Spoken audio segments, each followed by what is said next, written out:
Alrighty, we are here for round 4 of the championship. Yeah, we're gonna be looking at some of the results from last week. For any of y'all that miss it that are here now, slowly trickle into the stream. We had White Grant win it by going 5-1. He tied with Max Wilczek, who went 3-2. They both tied on 42 points, and then Tharp got third overall. With 39 points by going 1-8. Had a horrible second moto, getting caught in the back of the pack. And then fourth was Cashwoods with the 4-4 at 36 points. Ryan Chelsea 7-3 for 35. 2-12 for Jackson Vick to get 32 points, and then 8-6 for Tom Quino to get 30 points.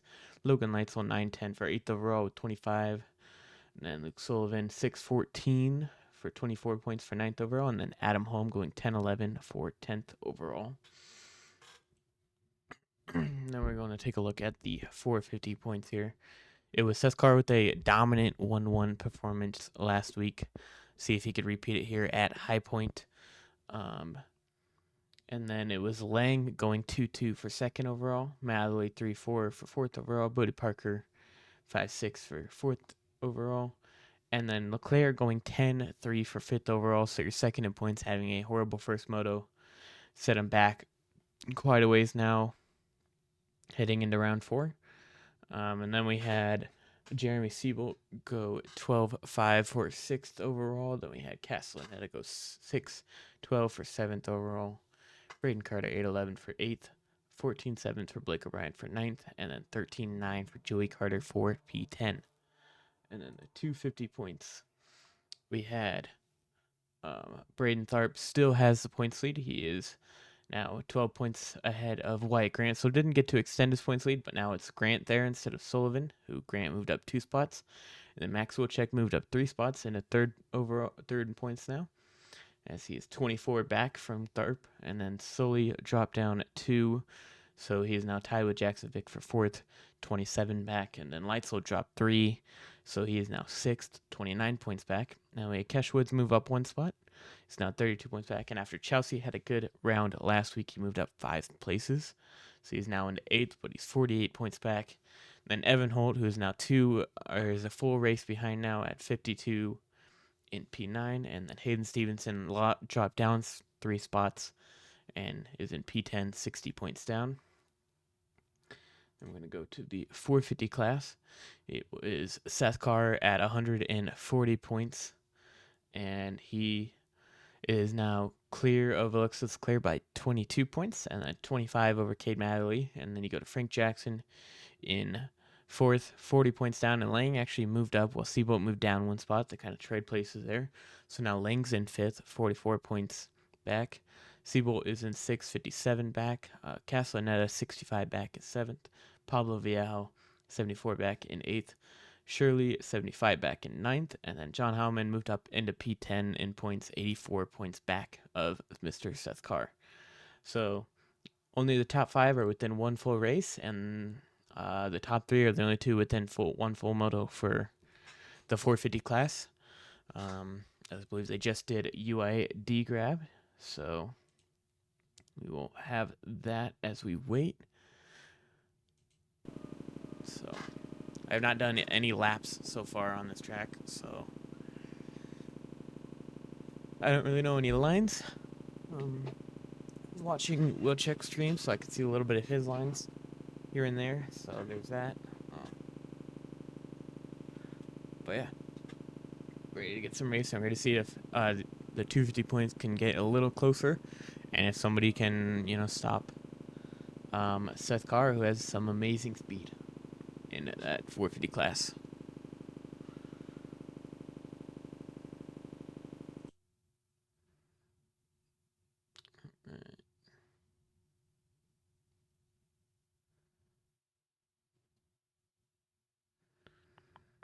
Just going through Discord, making sure I didn't miss anything. Nobody's updated skins, so I just got the same as I had, which I think is plenty. I got pretty much all the top guys. So there is that.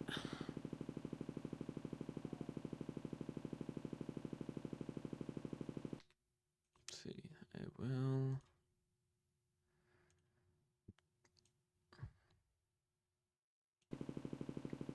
Probably try to run, about the corner I get through until they restart this thing.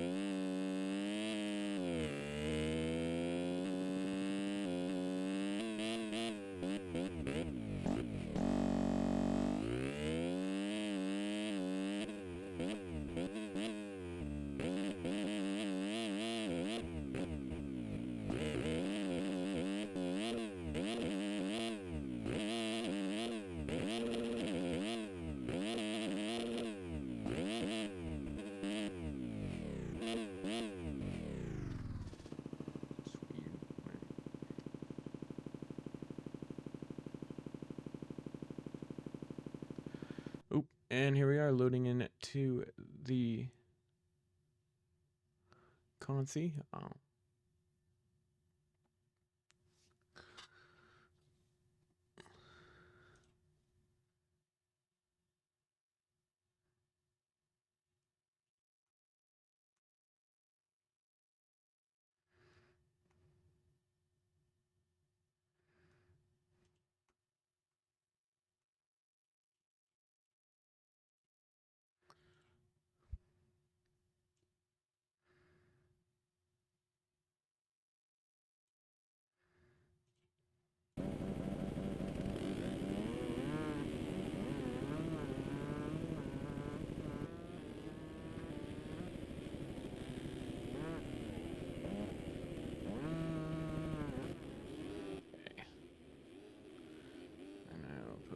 FOB back to what it should be.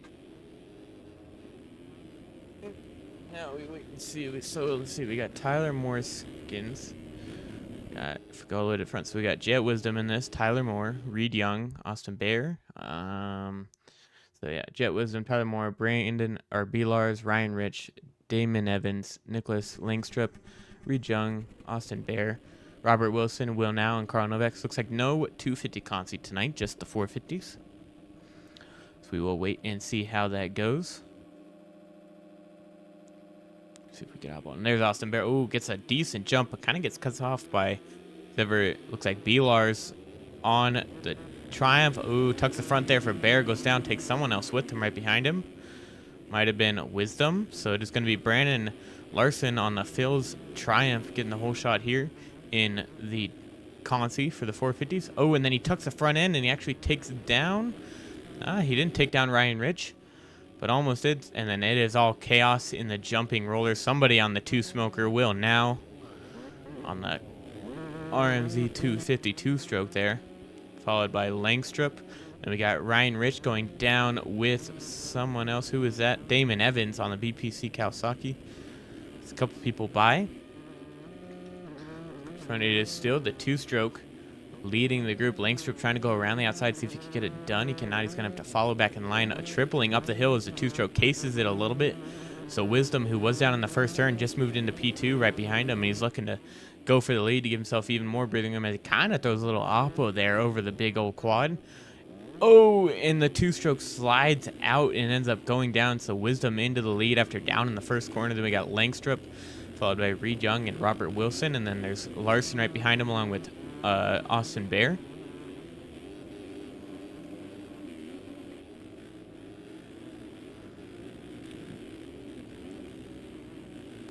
So Austin Bear, 2 spots out. He's got, ooh, kind of gets kicked a little weird. Oh, and he's able to save it there. So he's able to hold on and keep in touch with this pack. Got 2 riders in front of him. B-Lars, I don't think he's raced much this year. If he has, it hasn't been the results he's wanted since we haven't seen him much. See if Austin can make something happen here. So they're sending it down the hill. Oh, kind of jumps aside, hit the tough block, but is able to hold on here. Might have got a few cuts there. Don't exactly know. Oh, small mistake there for, looks like it's Wilson. He's going left and right all over the track, so Larson is able to get in front of him into that P4 spot. He's trying to go around the outside of Reed Young here, see if he could get it done. Looks like he has to back out.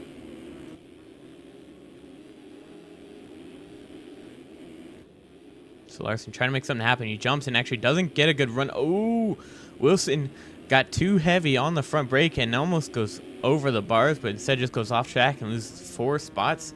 So Bear, Evans, more lagging out here. And then we got Novak, Will now, and it looks like Ryan Rich was picking the bike up, but Wilson is also down. Let's see what this guy can do. Austin Bear now 1 spot out with Damon Evans right behind him. Both on the Cowies, but they got Reed Young in that final chance spot. Mr. 377 looking like Porcel out there. Austin Bear right behind him, looking to dive down the inside. Is the line good enough? Does it hold him? Oh, almost goes over the bars, almost goes down, but they both just kind of stop. Luckily, no one gets legs out of it, so they're back to where they would have been if Bear had it landed that anyways. But Damon Evans went down behind him, if you saw. So Novak is up into that 6th place spot. And Will now on the 2-stroke was up to 7th, and it looks like based on timing and scoring, he actually crashed again, so he's down to 10th. But now Reed Young on the outside looking in.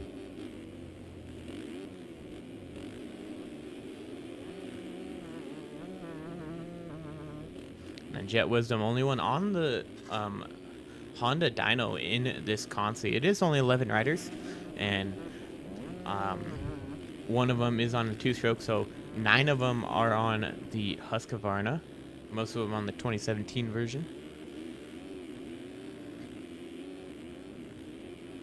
Bear Reed Young outside looking in, but Bear has pulled a 2-second gap on him now. So Reed Young running out of chances. He does have 2 laps to go, so any mistake from one of these front 4, and it could easily fall right into his hands because he's on, oh, like that. Bear almost going down, but is able to save it.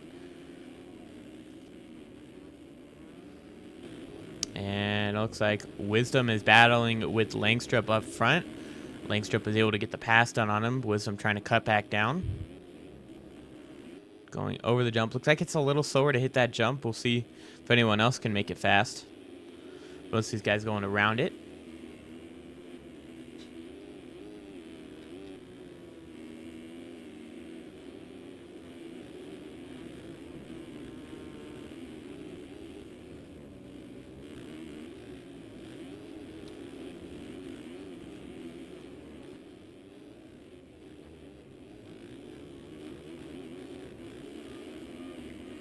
See if Hossenberg can hold on or if he makes a mistake with about a lap and a half to go. A little over a lap and a half.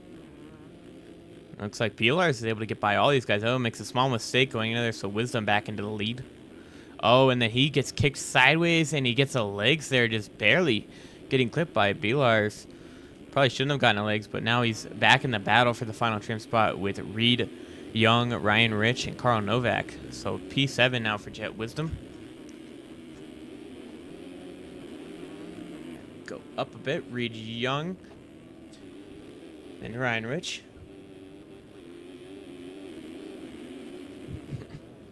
Racing 2Ds all year and then decided to race one this week for some reason. So now Reed Young outside looking in 5th, and he's got Wisdom right behind him. getting around Novak. Ooh, almost Indo's there, but is able to hold on.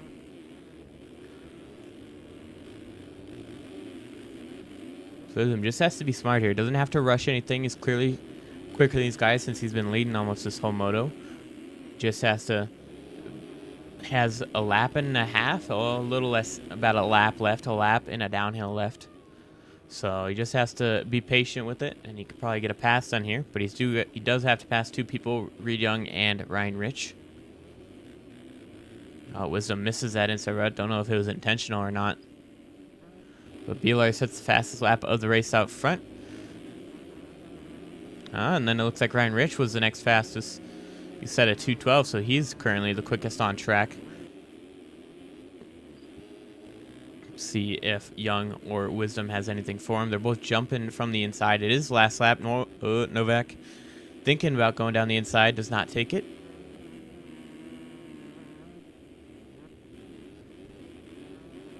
Oh, and Wisdom tucks the front end over the berm and instant DC.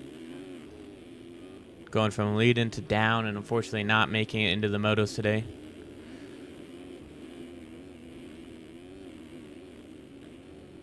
Now it's on Novak and Reed Young to catch up to Ryan Rich. There's a decent sized gap over him. It's about 4 seconds between these two, so they probably need a mistake from Reed Young, and he is pushing it kind of hard here. You saw he did run 3 seconds quicker than anyone else, so there's that. And he sees people in front of him, so he might be trying to get past them to give himself a little bit of a buffer, and mistakes like that can happen. They could go from bad to worse.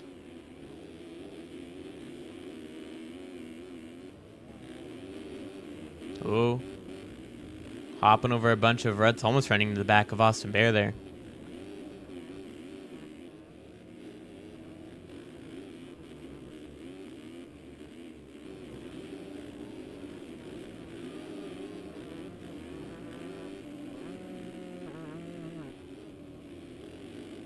It's up to about 5 seconds now, so Ryan Rich has pulled it out even more.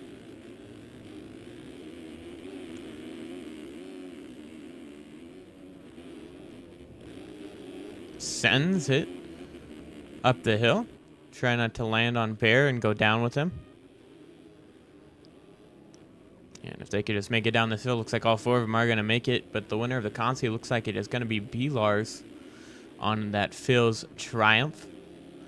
And Langstrup, sorry, going to get P2. And then there's going to be Austin Bear, P3, and then a P4 finish for Ryan Rich. So all 4 of these guys are going to transfer into the motos, and then Reed Young goes down. So even if there were a bunch of cuts, I don't think he would have got him. So yeah, Novak finishes 10 seconds behind Ryan Rich, then Reed Young in 6th, 7th for Will now on the 2-stroke, and Damon Evans in P8, and then Robert Wilson at P9, and the other 2 have disconnected. So let me put that back. Normal. Alrighty. Well, that was your 450 Consi, not a 250 Consi. Let me double check here, but I'm pretty sure you're just going to see a bunch of logos in that top right. But I'm pretty sure no one, or obviously not enough people have qualified, but seeing if there is a full 40 qualified for the 250 class.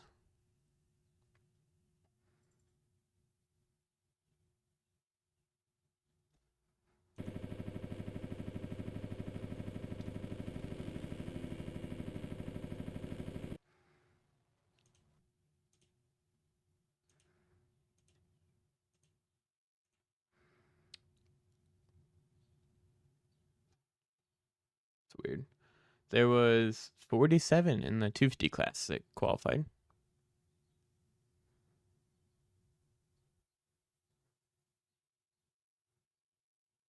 Hmm.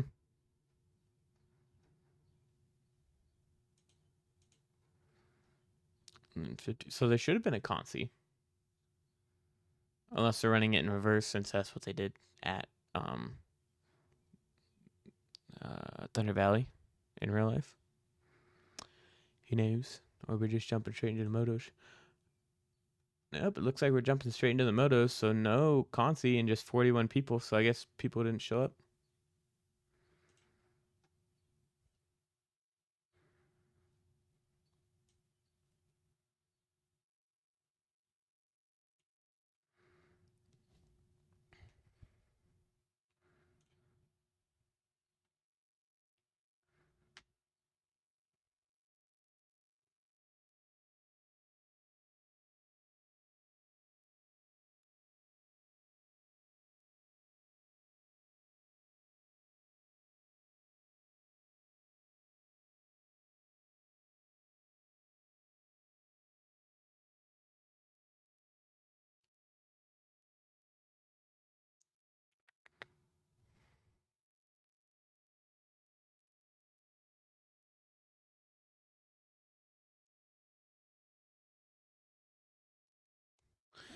Now we wait and see. All right.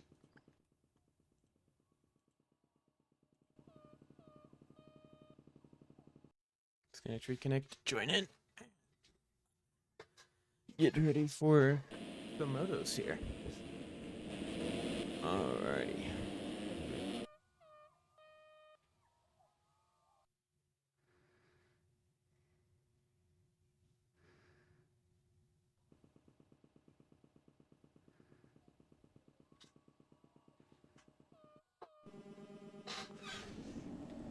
Where we're going? We're going Luke Sullivan. Not the greatest start. We'll see if you could get one here in the first moto.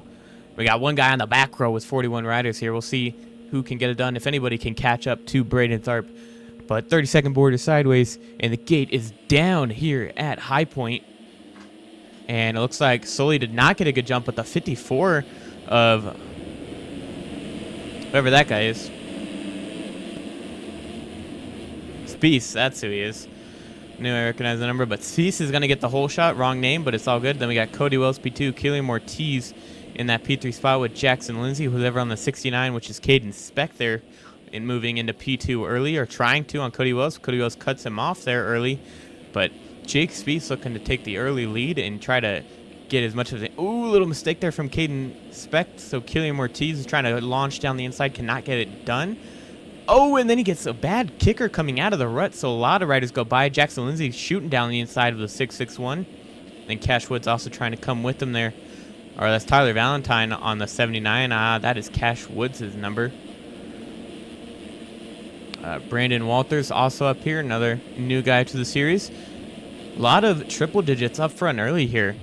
Really random, but then we got Tyler Blowers as well, triple digit. Then finally Dylan Delaire is up here. Haven't seen him much all outdoor season. Really high hopes after a pretty good start to the Supercross season, but not able to put together so far. See if you can this week. And then along with Thomas Wilcox, these guys are down battling for 10th, but up front early is Jake Spieth, trying to give himself a little bit of gap. It's already up to 2 seconds now between him and Cody Wells.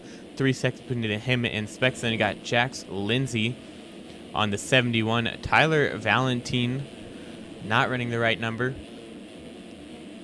We will wait and see, but he is battling fifth. Haven't seen that name much. Don't know if he's an EU guy trying to come over. He probably is, but we will wait and see. And then George Cosenza. And then Brandon Walters, seen him a little bit in Supercross. Thomas Wilcox, Tyler Blowers. Oh yeah, somebody riding Braden Tharp's bike. Oh, a big pileup between Wilcox. Looks like Delaire is one of them. Here comes Leitzel trying to work his way through the pack.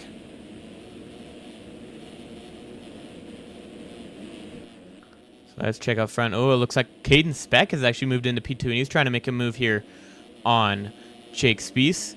Trying to go down the inside, cannot get it done. Just following through down the far inside of both of these lines to go outside here.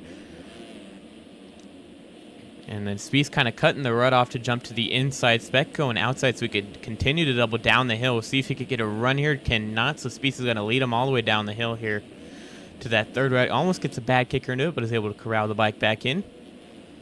So Spieth, your early leader still. He's got less than a second between him and Speck as he's kind of caught up to him. Jax Lindsay has moved into third. Tyler Valentine, George Cosenza, and then Cody Wells has fallen down to P6 with Dylan Delaire right behind him in seventh with Leitzel now in P8. finally see a championship guy up front. Oh, does he? Oh, kind of gets caught up with Dallaire. Dallaire, I think, kind of hit the guy right in front of him. And then Leitzel just had nowhere to go, so that was Feitosa. That is the number 100 of Ryan, I don't know who that is. It's just some guy. And Wilcox was actually ahead of these guys, so Feitosa, Wilcox, whoever this guy is, Christopher McPherson, Supercross Piggy, and then Emmanuel Cepeda as well, up to 10th now. Let's go back to that battle up front, see if Caden Speck can get past Spieth early and see if he could set sails, because he caught up to him kind of quickly here. But we'll see if it's just taking Spieth a little bit to set into the pace, or if Speck is that much quicker. Left and right. Spieth gets a run. He's able to go down the inside and into the lead. Kind of lands a little wrong, so Spieth's going around the outside, and looks like Speck has gone down. It looks like he clipped the SpongeBob on the inside. Does not lose second, though. He might actually to Lindsay. He's able to get power to the ground before Lindsay get there, so Speck's still in P2, but now Spieth has a decent-sized gap between him and Speck now. So he has some breathing room to settle into a pace and get going. He ran a 2:10.0 that lap. We'll see what Speck had run, because it was about a 7-second fall-off crash. He ran a 16.6, so he had a 2:09 go in that lap. And then a 14.5 for Lindsay, 15.9 for Valentin Cosenza with a 15.9 as well, and Feitosa. All these guys in 15.2, so Speck 4 seconds quicker than anyone else on track, but a lot of these guys have had some mistakes in that lap. So we'll see if Speck can hold on for this next 25 minutes plus 2 laps.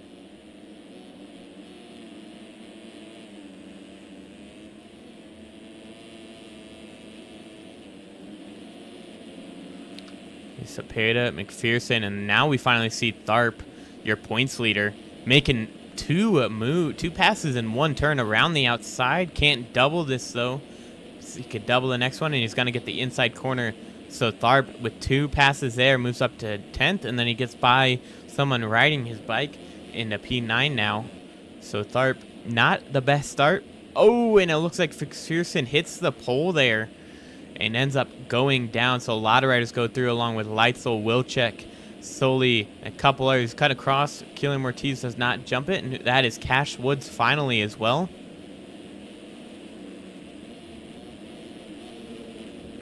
And then there's Ben Nerona as well, up to, following his teammate through, actually. He's up to P10, so the 3 teammates here on District, Cepeda, Tharp, and Nerona all working together. Cepeda down the inside, lets his teammate through. Fixed top left. Ooh, you are correct, Armando, sir. My bad. There we go. Make sure I have this ready for that. Thank you for that helpfulness. Alrighty. Now we have the correct overlay showing. But alright, as we go to the front, it is still Jake Spieth. He has a 10-second lead over the rest of the field. It's still Speck P2. Spieth ran a 2:08.3 last lap, so we'll see what Speck runs here. In perspective, can't make the triple all the way up the hill. See what he does without. He ran his 2:11.5. So just a little bit slower than him. And then everyone else running roughly that same pace, if not a little bit slower, until you get back in the pack with these guys. But there's Feitosa going through with Wilcox on that Chaparral, Kawasaki in 5th and 6th. Valentin in 7th, and then he's got Braden Tharp right behind him in 8th. Tharp ran a 2:10.5, so he's the other fast guy and running a 2:10.5 while in traffic. Down the inside he goes. Can he make the pass here on Valentin? Looks like he can get it done there going into the second turn. So now he is up to 7th, and then he has Andre Feitosa right ahead of him for 6th place. So Tharp carving his way through the field, trying to have a ride like his teammate last week at Seth Carr in Moto 2.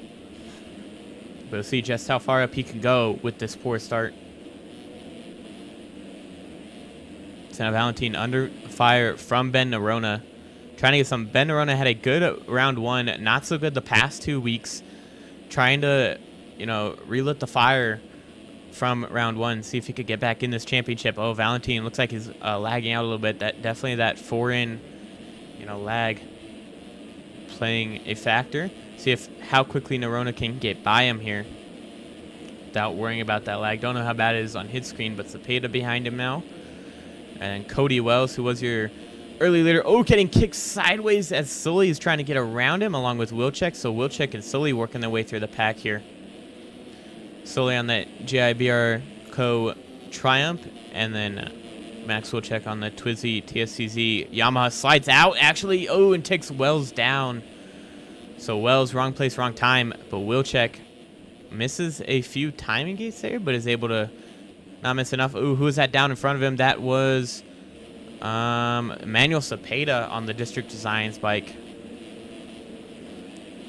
So Cepeda dropping down to 14th right ahead of Leitzel. So Wilczek trying to regather and gain back up, or cash back up to Sully here as Sully tries to move forward through the top 10. As Valentin got passed by Ben Nerona. So Nerona now into P8, and then it looks like Tharp went down the inside to get past Feitosa. So Tharp now up to P6, but Ben Nerona right back behind him. Whereas before he did have a little bit of a gap. So now Jax Lindsay is the next guy as Wilcox has got him and moved into P3. Actually, it looks like we have lost someone due to lag. Actually, no, never mind. He was just getting up from a crash. So Wilcox moving into P3, actually. And then Cosenza, I wish I knew how to say that name, has moved down into P4. So then we got Jax Lindsay, P5, Braden Tharp trying to actually hold on. Oh, Feitosa trying to go around the outside and tucks the front over the rut. So he loses spot. And then Ben Nerona trying to double around the outside of his teammate, messes up. Tharp able to corral in that mistake there, almost getting kicked sideways. So it was just craziness battling for P6 here. So now it is Tharp P6, Nerona P7, Valentin 8th, Sully 9th, and then Wilczek in 10th. So Feitosa just continuing to fall here. Looks like Senza is now into 5th as Lindsay makes the pass on him. Oh, almost goes down there, but is able to hold on to it and triple up the hill. Now we wait and see what Tharp can do here, trying to catch up to these guys. Running it back-to-back 210s for Tharp. So consistent pace here. Well, as Jake Spees up front ran a 210 as well. Now we just wait and see. And actually, I think there was a mistake from Spec because, yeah, now, or not Spec, from Spees. So now Spec is only 3.5 seconds behind him, where it was up to about 10 to 12. So now, see what he could do. And then actually look, oh, Wilcox goes down in that rut. And that kind of shaded area. Oh, and Tharp has to hop out of it. Small mistake. Oh, and Ben Nerona, nowhere to go, runs into him, goes down. So Tharp able to avoid it, but not Ben Nerona. So Tharp is actually up to P4 now. And then his next person to get by is Cosenza. And then he's got Spec and then Spees. Cosenza misses the rut, so Tharp down the inside, another move. So Tharp up to P3 now. Time to see if he can close that gap. It is 22 seconds between him and Spees, who is out front. But he's got 18 minutes to go and 2 laps to try and bring that gap down as quick as possible here. So Wilcox able to pick it back up in P5. And then there's Wilczek, followed by Dylan Dallaire and Valentin right behind him.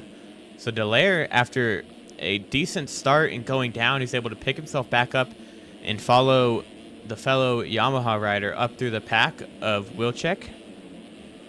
Wilczek, after a horrible round 2, trying to get back in this championship, moved up a couple spots into P3 coming into tonight. See if he could gain any more points on Tharp before heading to Redbud, I believe, is the next round, if I'm not mistaken. I made the overlay scrolling across the bottom, but do not remember which orders they're in, so. Go, ooh, Dallaire trying to hop around the outside, cannot get it done, just has fallen through, loses a little time on entry. So we'll see if, oh, lands better than him. See if he could get the run up the hill. Yeah, no problem, TK11. Oh, and then Dallaire gets kicked weird going up the hill and ends up getting tossed over the bars. And he is on the ground, loses touch with Wilczek. So Wilczek has some breathing room now. So Valentin, Lindsay, and Nerona all get by. And now Leitzel right behind him. So now Leitzel, who had a decent start and went down early in this moto, is trying to regather himself and move back forward.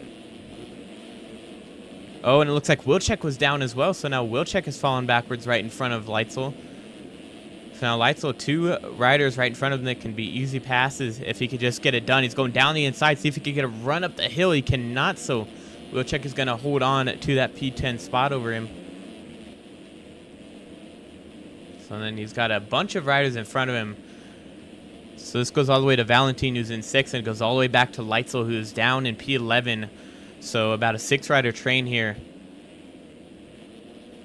And then Lindsay, kind of jumping all the way across the track to cover the inside there ahead of Nerona. Nerona, not the spot you want to be in. He's right in the middle of all these riders, so he's got to worry about people trying to send it down the inside of him. And he's got to try to make a pass, as Dallaire might be sending it down the inside. Oh, gets kicked weird through the braking bumps. Cannot make the pass like he was intending to. So Nerona able to hold on for P8. But Dylan Dallaire right on him. Leitzel taking all the opposite lines compared to these guys, just to give himself a little breathing room and not get stuck if any of these guys make a small mistake in the rut. And it's not losing him too much time either. Nerona around the outside, see if he could got Valentin, but Dallaire around the outside of him, trying to make it done. Could not, has to check up because the lines come together. So now Nerona up to 7th, Dallaire up to 8th, and Valentin falls down to 9th. And it looks like Wilczek is trying to go down the inside, is able to get it done on Valentin. So it's just coming apart for Valentin as now he gets passed by Leitzel. He was in 3rd, but now he's all the way down to 11th in just a matter of laps. So Dallaire and Wilczek tripling up the hill. Looks like Lindsay and Nerona are electing to go outside there. I don't know if that was just a one-lap thing or if that was every lap for them to try to be consistent. But Lindsay trying to jump down the inside. Does not give him a run here. See if Dallaire goes around the outside. Ooh, almost goes over the bars, but is able to just hold it around there and get the job done. So he is up to 7th now. As Lindsay moves the spot pull, little Axel Hodge is there just wheeling on the downside of the jump. Now Wilczek trying to get it done along with Leitzel. See what can happen here. Oh, Wilczek down the inside, side by side. It looks like he has the run, and he's going to get the pass done up the hill. So now Wilczek moves up to 8th. Lindsay down to 9th. See if Leitzel can get a move done down the inside. He has a small run. Kind of gets a little bad run on the exit. So now they're side by side up the hill. Lindsay, kind of a little bit off track there. He's going all the way on the outside and misses the rut. Gets a little cross-footed on it. Little Tony Hawk action there and ends up going down. So now Leitzel moving up to P9. Oh, and Dallaire, small mistake, almost takes down Wilczek there by just not getting a run up the hill. So Leitzel still continuously taking all these opposite lines from these guys, trying to get something done. It looks like he has a line down the inside of Wilczek, and he's able to get the pass done. So just taking opposite lines while Wilczek got stuck behind the people in front of him, and he's able to get the pass done. See if Wilczek can go down the inside here. He might have a line, but Leitzel going all the way around the side, able to hold on to it. So let's see what he could do. Oh, and Dallaire, kind of small mistake. See if Leitzel can get him done. He has to check up. Leitzel cut the cross, and Leitzel able to get it done. Oh, and another rider. Is that a lapper? That is a lapper. End up going down right in front of these guys. Luckily, none of them hit him. But, and then Dallaire gets on the back of Leitzel and ends up going down, and the Leitzel almost gets on the back of Cosenza, who was in 3rd early on. So Leitzel trying to go around the outside, see if he can get a run. And it looks like Wilczek goes down behind him, misses the rut. So that was Cash Woods. We finally see Cash Woods, who has been having really good, solid second motos. Looks like Ben Nerona also goes down. So Cosenza gets passed by Leitzel. So Leitzel now up to 5th. Spec is down, actually. Is that a DC from Spec? No, he is down. He was in P3. Oh, and he just keeps getting collected by riders. So P2 actually falling all the way down. It looks like I gotta find him. I don't think I could see him. He's behind Sully, who's in P9. Oh, and someone is going flipping. That is Ben Nerona, and then Dallaire gets on the back of Leitzel. It is carnage back here in the 250 class. So Spec puts himself up in 8th ahead of Wilczek. So let's see. So that puts Leitzel up to 4th. Wilczek up to 3rd. Tharp up to 2nd. He's only 13 seconds behind Spieth. That is 10 seconds down from where it was 7 minutes ago. So now we have to wait and see if he could bring it down anymore. So Spieth still leading here, has led start until right now, a whole 17 minutes of this moto. So Tharp having to come from basically back of the pack, mid-pack, maybe 20th or worse. And he's up to P2 right now. And then Wilczek, just a solid ride for the number 127, just holding on here on the Kawasaki. Had a good start and using it well. And Leitzel also a decent start, but then a few mistakes have pushed him back, and he's able to claw his way back to a solid P4 here. And then Cosenza, good start from a no-name rider, really. Never heard of him. And up to 5th. And then Cashwood's also buried starts. So all your contenders that were buried are starting to work their way up to the front now. Cashwood's trying to make a move here on P5. And I'm just watching timing and scoring. Tharp has brought it down to 10 seconds now between him and Spieth. As Cashwoods goes around the outside, able to get it done on Cosenza. So up to P5 for Cashwoods as he's launching it down the hill. And then Wilczek really fast, but making a couple mistakes here ahead of all his title rivals. And then Cosenza was actually down there, so that's a free spot for Wilczek up to P6. Lindsay could not follow him through, not close enough. And then finally see Ben Nerona, who went down a couple times there with all the other riders ahead of him. And then here's Dylan Delaire and Luke Sullivan. Sullivan also, I think he got ahead of Nerona at one point and had Delaire, but maybe a small mistake somewhere we didn't see.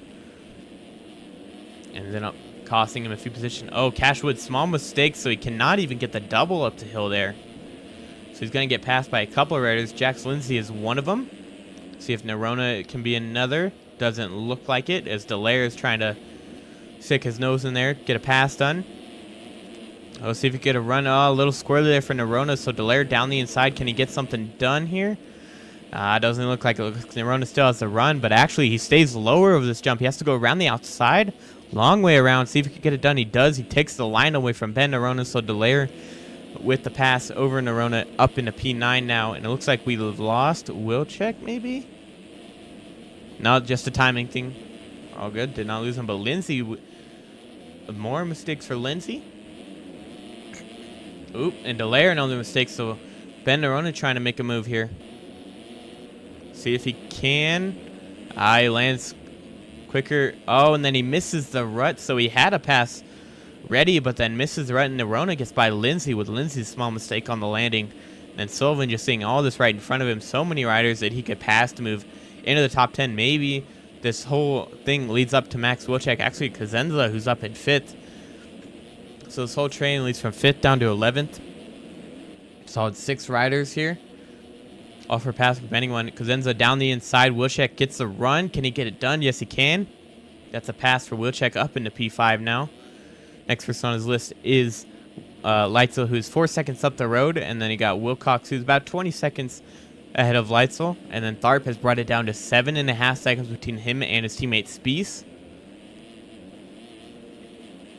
So Tharp making it interesting here late in the moto. He ran a 2:10.1 last lap compared to Spieth's 2:14.9. Oh, and it looks like someone was down there. It's just a lapper. It's all good. He's staying off to the side. Somebody went flying down the hill. It was a lapper, and then Lindsay actually goes down at the end of the rut, so Sully cannot get the little double there. But that moves him up into P10, but he's lost the train. Oh, as long as Delaire also getting a little squirrely. Losing the toe to Ben Nerona, trying to make a move past Cosenza to catch back up to his teammate of Cashwoods. So now we wait and see if Ben Nerona can get by him to move into P7. Cashwoods trying to hold on to Wilczek, who Wilczek is trying to catch Leitzel, who's not that far in front of him. It's still about 4 seconds between the two. But we'll wait and see.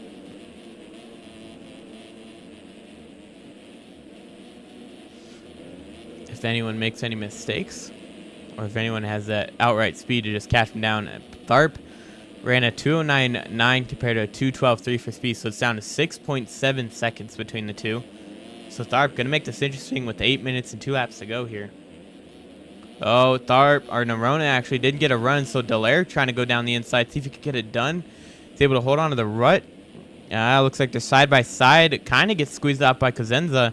Has to change lines. Oh, he's kind of cutting across on Nerona. Oh, and Cosenza goes over the bars, kind of knifes the front end. So Delaire is able to get by and Nerona, but Leitzel Sullivan is able to get by Dylan Delaire to move into P8 now.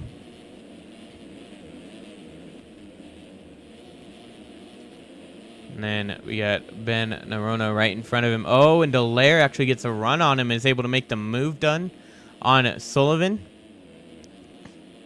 So slowly trying to go around the outside. Cannot get it done. Tries to get a slingshot here, though. Oh, and cannot stand the bike up from the rut. It just took him to the left. So Dylan Delaire is able to move back into P8. And it looks like, ooh, it looks like Cash Woods was down. So Nerona's going to get by. It looks like Leitzel might have been down too. So he might have been down with Woods. But Wilczek is able to get by Leitzel to move into P4 here. And then Wilcox still with the quiet P3. With Tharp actually losing some time to snap to 7.3 over Spieth.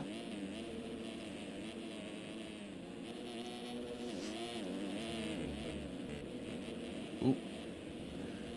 Just kind of going to that a little sideways, so he's able to hold on to it.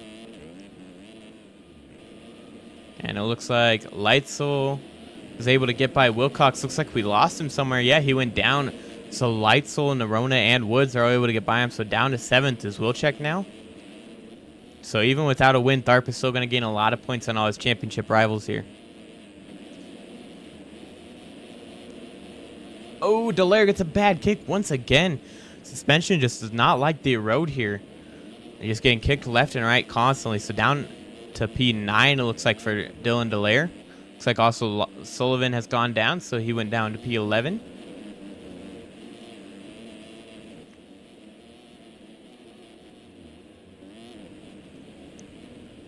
Watch him, but Wilczek still has all the District Designs riders in front of him, along with Leitzel. Time to see if he can make a move. Looks like that was a lapper down. Oh, and it looks like Nerona got held up on a lapper, the 154 machine. So not even going to get the run up this hill. Might lose another spot. Nah, too far away for Delaire. But Wilczek an easy spot up into P6. See if he could get past Woods and try to set his sights on Leitzel once again. And Tharp actually lost a bunch of time last lap. It's up to 16.4 between the two. Oh, and a small mistake from Woods. So Wilczek another easy pass out of another District Designs rider. So up to P5 is Wilczek. Still doubling to the outside here.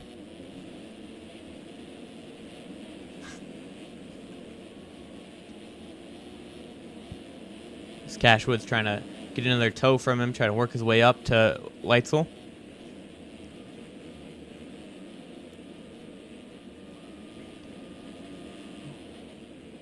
There's a lapper in between them, so gotta watch out for that.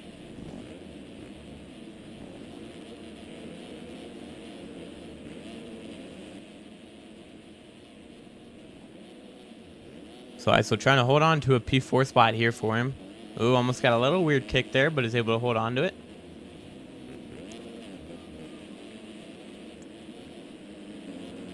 And then Wilczek having to withstand the pressure from Cash Woods for that P5 spot. It's only a 5-point difference between him and Tharp going into Moto 2. So Tharp would go from, I don't know, over Wilczek.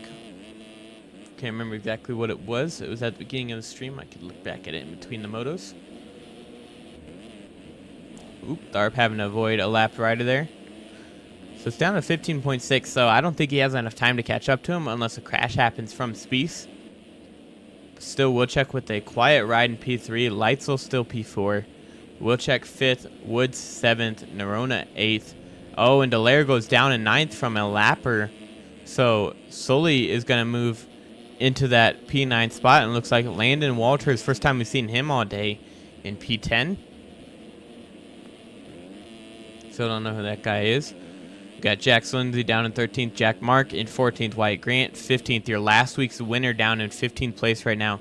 Caden Speck, an early challenger for the lead, down in 16th, 17th for Ryan Dorigo, 17th for Emmanuel Cepeda, 18th for Antonio Velati, 19th for Cody Wells, 20th for Killian Ortiz, and 21st for Hayden Stevenson.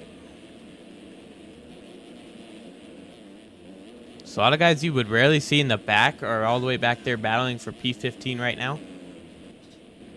Oh, and Wilcox goes down at a third. It looks like he's going to hold on to it, though. He's got a decent-sized gap over Lights. So you see him at the top of your screen, down at the bottom of the hill. He's going to be getting up right in front of Leitzel now, so now he has no breathing room to work with. and he's got lappers to work around again.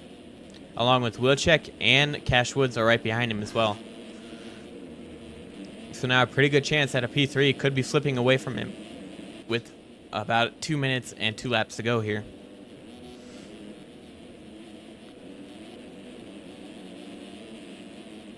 Lights are going a little off track there, but is able to hold on to it. But now he sees Wilcox right in front of him. He's going to try to make a move for that P3 spot. Leitzel still a championship contender here. Oh, small mistakes for Wilcox. He knows he's under pressure. See if he could hold on over at Leitzel, your 2022 champ. Oh, and Wilcox goes over the rut and ends up tucking the front, so he goes down. He's going to lose a bunch of places. Now down to 6th, and it looks like he gets up right ahead of Ben Nerona. So what looks like a solid P3 for Wilcox has now thrown it away. Now he's down to P6 here, right ahead of Nerona, and might even be losing P6 as Nerona has a run up the hill. See if he can get it done, going down the inside. Looks like he could get it done. He launches down the hill off the track though, so cannot actually get it done over Wilcox. So Wilcox able to hold on to that P6 spot. As we go back up here, it looks like Cashwood's trying to make a run around the outside of Wilczek, cannot get it done. So he's putting some pressure on him.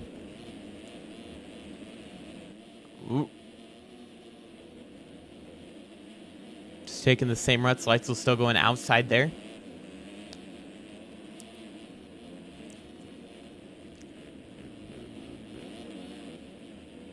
So Leitzel trying to hold on to P3 now. Tharp brought it down to 9.5, but again, only... Oh, and Leitzel gets kind of cases that second double and goes down. So now Woods and Wilczek are going to go by. Woods looking down the inside, see if he can make the move. Wilczek cuts him off and ends up almost taking his front wheel away. So Woods goes down. Don't know if there's really any contact, but so now he's right up at behind. Looks like Wilcox is going to get by him. So now he's right ahead of his teammate Ben Nerona, and Leitzel down to 4th. Wilczek in 5th now, 6th for Woods, and then 7th for Ben Nerona. See if Wilczek has anything for Leitzel here. See if he can make a move. Oh, Leitzel kind of jumps off the side, but cases it. So Wilcox down the inside, able to make the move into P4. Oh my God, Leitzel almost going over the bars going into that quad face. Jumping down the inside is Wilcox. Leitzel run around the outside, kind of getting squeezed there. Backs out of it, but Wilcox misses the rut, so they're side by side, and Leitzel kind of cuts him off there, giving it right back to him. Gonna have to go around the outside the long way. This looks like Nerona goes down in the background, so Leitzel trying to go around the outside, see if he can get it done. He does. So Leitzel into P4 again, ahead of Wilcox now in P5, Woods in P6, and they have lost Nerona. Oh, and then another mistake from Leitzel, so Wilcox back into P4, but Leitzel going down the inside. Can he get a run up the hill? Cuts all the way across the tracks. They're side by side up the hill. Kind of has a run here, so into P4 goes Leitzel. Down the inside goes Wilcox. Can't get it done, so see if Woods can now capitalize on a mistake. He can, so Woods now into P5. Leitzel up to P4. There is a lapper in front of him of the number 107. Leitzel misses the rut, so Woods is going to go into P4. Kind of gets squeezed off by the lapper. So see if Leitzel can get a run here. Oh, and he's cross-jumping him as well. The lapper is just all up in the way of that number 107 machine, almost causing chaos there. And now Wilcox trying to go around the outside of Leitzel, see if he can get it done. He does, so now a run for Wilcox. Oh, and Leitzel gets kicked wrong, and he might be stuck in that. SpongeBob does not, but he gets kicked wrong. Luckily, no legs, but he has lost all momentum, so that might be it for a chance at P4 here. So now it's going to be between Wilcox and Cash Woods for P4. Unless there's a mistake from Wilczek up ahead of him, give him a chance to battle for P3 here. Oh, a mistake from Woods actually. So Wilcox actually gonna go into that P4 spot. All kinds of chaos here battling for P4. Seems like nobody wants to keep it. So now see if Wilcox can hold on for these next about 2 laps here. Woods kind of has a run, cannot get it done. They're both tripling up the hill. So Wilcox down the inside. Might have a run for Woods. Trying to go around the outside. Oh, almost double whip there for Wilcox, but is able to hold on to it. Around the outside goes Woods, so Woods now up into P4. Around the outside goes Wilcox, gets the run. Oh, and Woods tucks the front end on that inside rut and ends up going down, trying to make the move. So Wilcox back into P4 all alone, no pressure. He gets up. Woods gets up ahead of that lapper with Lightsville now right behind him, trying to get him for P5. And we see it looks like Spieth has gone on to the last lap there with about a 7 or 8 second lead as Lightsville around the outside of Woods able to move into P5 spot. So now Lightsville up into P5, Wilcox fourth. Oh, Woods looks like he's able to save it. Thought he was going to get kicked wrong there. Kind of looked like it before they swapped cameras on us. Oh, could not get the triple up the hill. Oh, and actually we missed it, but Tharp into the lead here over Jake Spieth. Don't know if it was a crash or something, but Spieth now into P2. Tharp in the lead. Could have been team tactics. I don't want to say it, but it might have been. But we don't really know. We have to wait and see. There were a bunch of lappers in between them, but now Tharp is in the lead over Jake Spieth.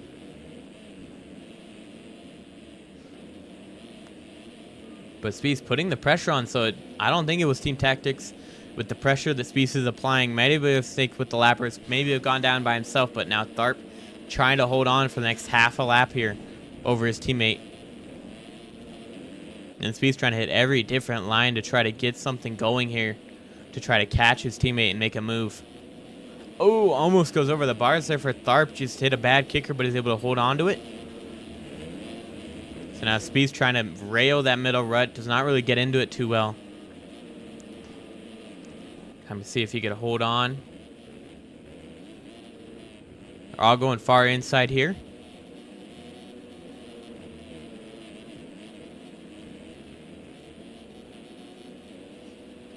Tharp.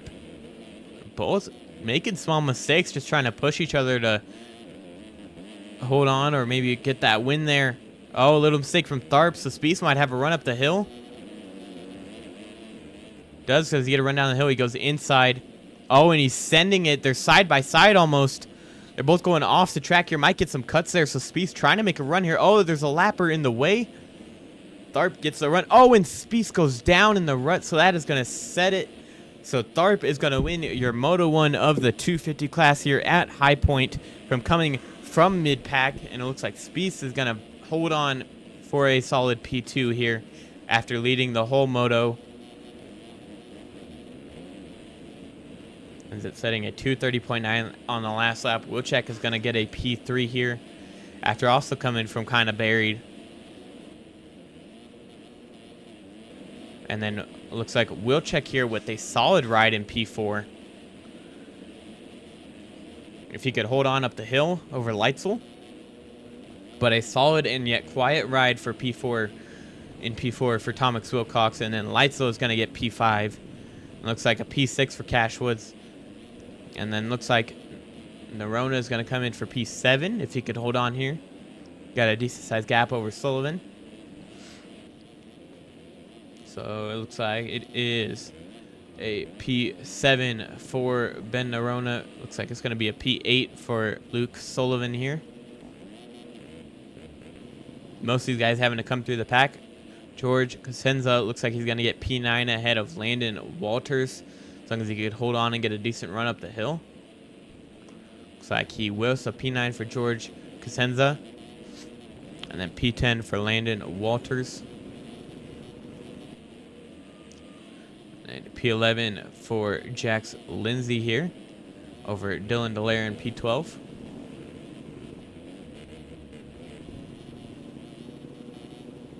And then Antonio Velati trying to get a move done on the end there.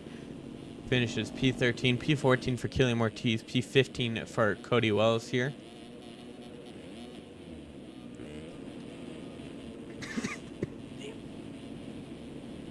And then P16 for Wyatt Grant, who came into this round P2 in points, only 12 points behind Braden Tharp, so that is a huge loss for him. Cepeda's going to get 17th, 18th for Stevenson, 19th for whoever that guy is, 20th for Jack Mark, and then 21st for Caden Speck, who was looking to fight for the lead early here. And then cuts come in. Not a lot of changes inside the top 10. All the way down until you get to P9. George Cosenza loses P9 to Landon Walters, so he's going to get 10th. And then it looks like Antonio Vellotti loses 13th to Killian Ortiz, and it looks like that is about the same except for Jack Mark and this guy. All right, but yeah. Wyatt Grant coming in tonight, P2 in points. He was, 12 points back. Wilczek, 24 points back. Sullivan. So everyone losing points except for Spieth, who is not actually everyone losing points since he got him right at the end. So now we will put that there.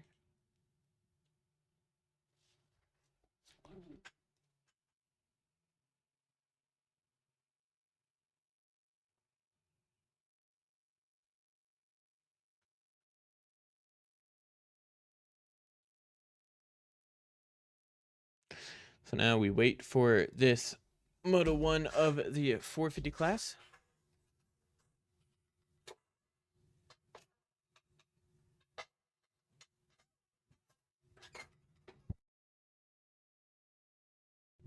So I grab a quick drink.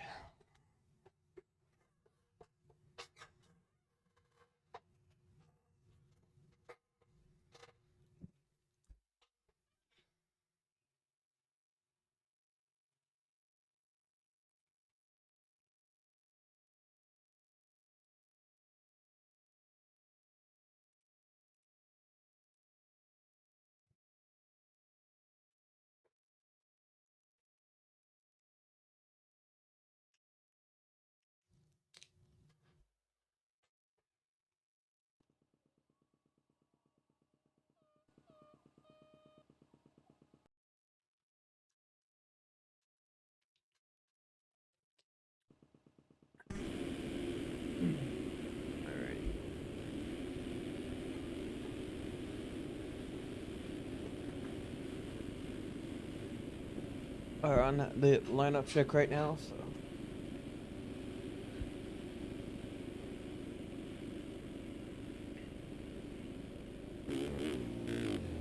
there's Matherly, third in points. There's Hall. We got Lang, Pankow, Bollinger, Cobble,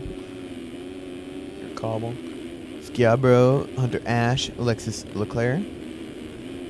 Got Alec Horn, Ryan Rich from the LCQ, Kyle Boardman, Sonny Spicer, Siebold, Bodie Parker, Jeff Cooper, Noah Bendis, Caden Kopke, Joey Carter, Seth Shirley, Anthony Pachone, Braden Castellaneta, Braden Carter.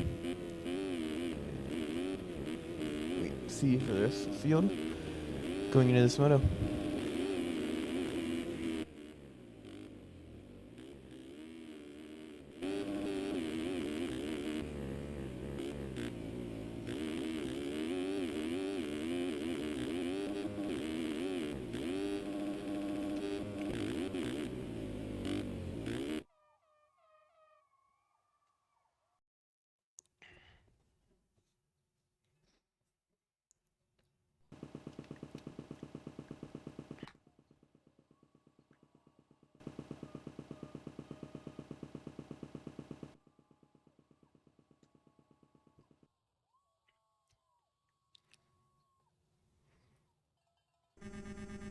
All right, let's look at Matherly, see what kind of start he could get.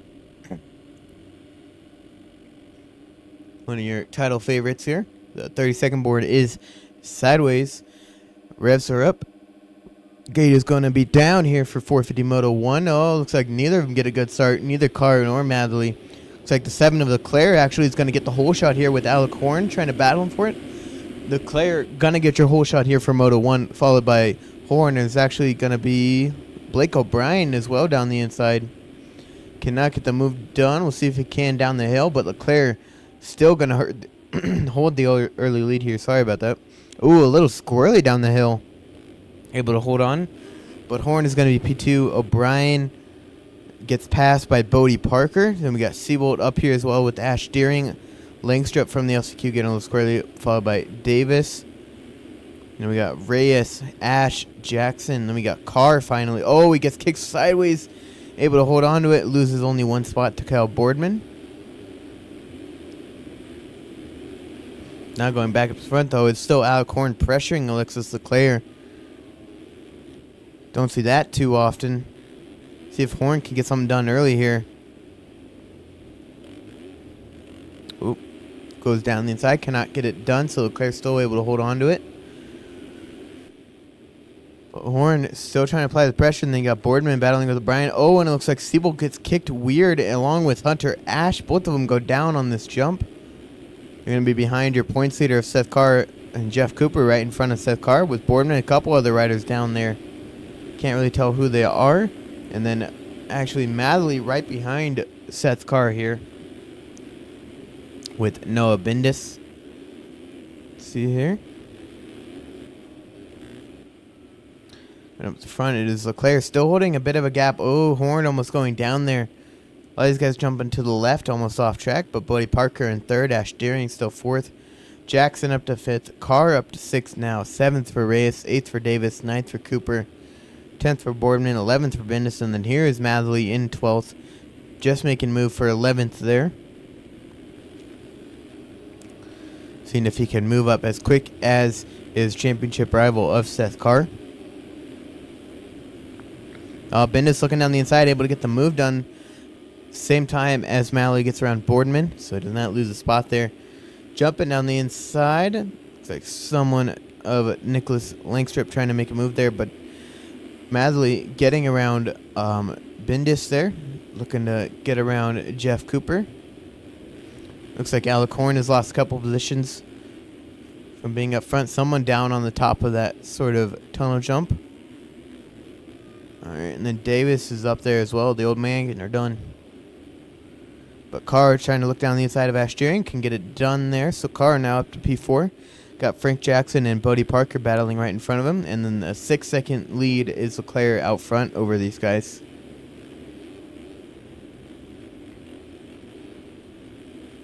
Carr going opposite lines of them. Going around that middle rut. See if he's able to catch up to these guys and just work on by him. Try to get up to Madley.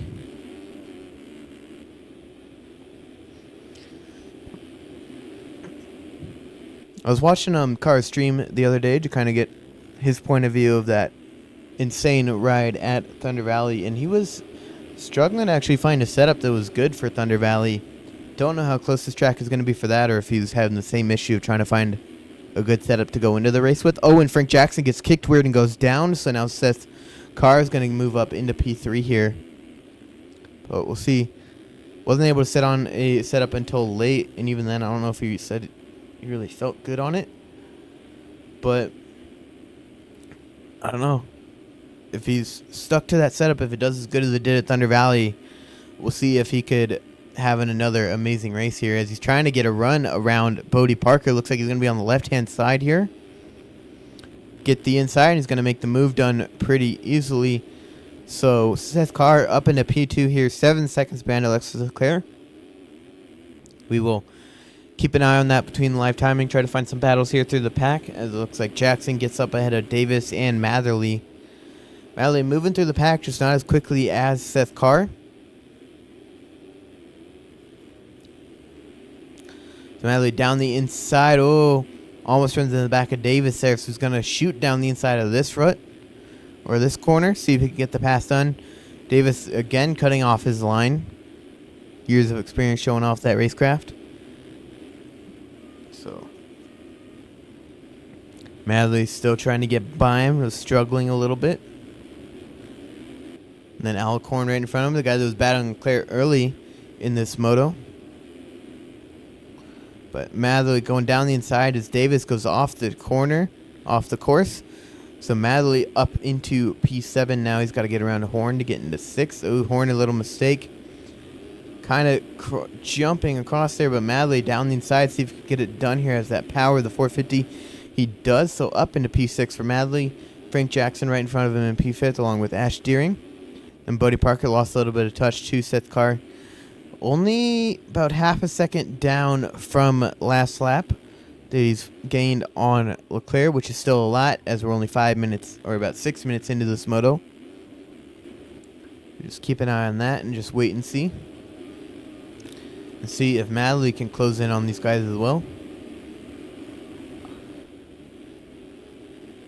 We've got Ash Daring and Frank Jackson. Oh, and it looks like actually Leclerc has gone down right as we went away from him. So Carr up into the lead now.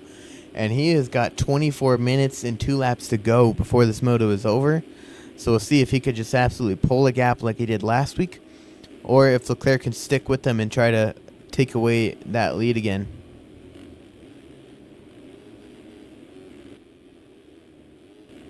Let's go on with Leclerc and see how he's doing on this track.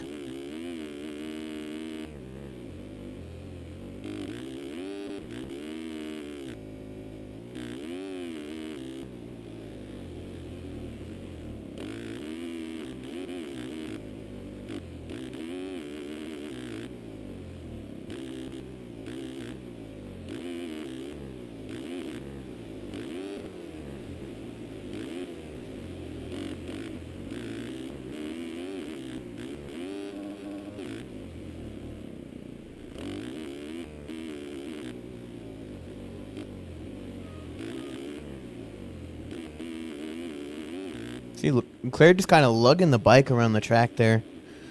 Kind of what he has kind of been known for on these 450 machines, just lugging the bike around in 4th, 5th gear most of the time. Still fast. He lost about half a second there to Carr, but was that small mistake right as we clicked off of him. And now Buddy Parker under fire from Frank Jackson for that P3 spot.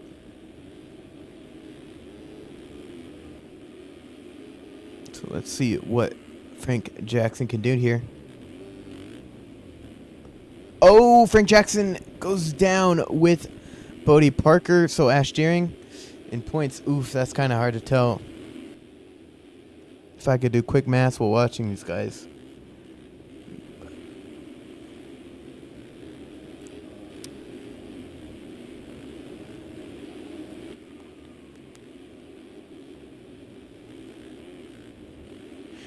You got, what, 15th, Grant?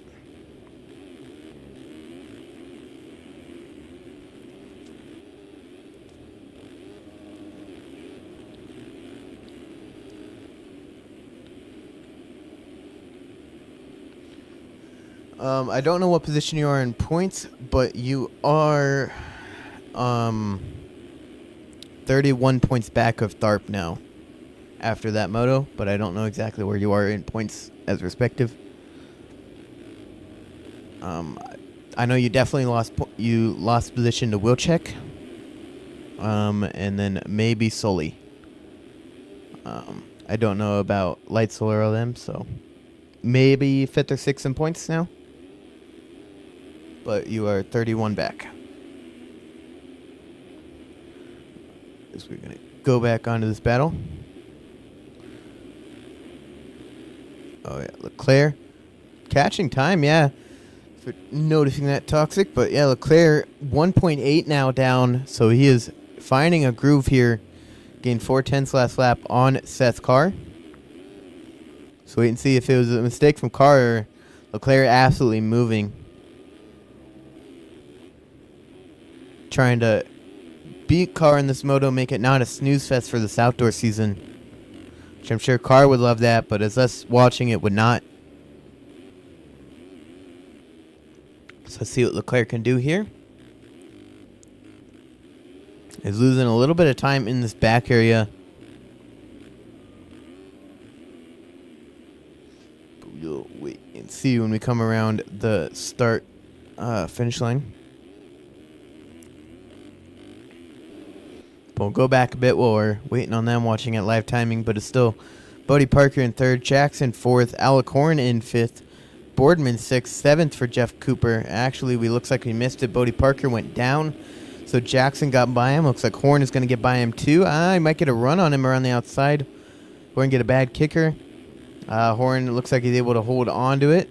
So Horn up to 4th, Jackson up to 3rd, Bodie Parker down to 5th, 6th for Boardman, 7th for Cooper, 8th for Ash. And then actually it looks like Madley's going to go by for 8th. So Madley's struggling to work his way through the pack here once he gets up to these top guys. But there's a big pack in front of him. Looks like they collided, the two teammates of Parker and Cooper. And Cooper got the bad end of it going down, so that is a free spot for Matherly. So now he has to catch up to Boardman and Parker to get into that P5 spot.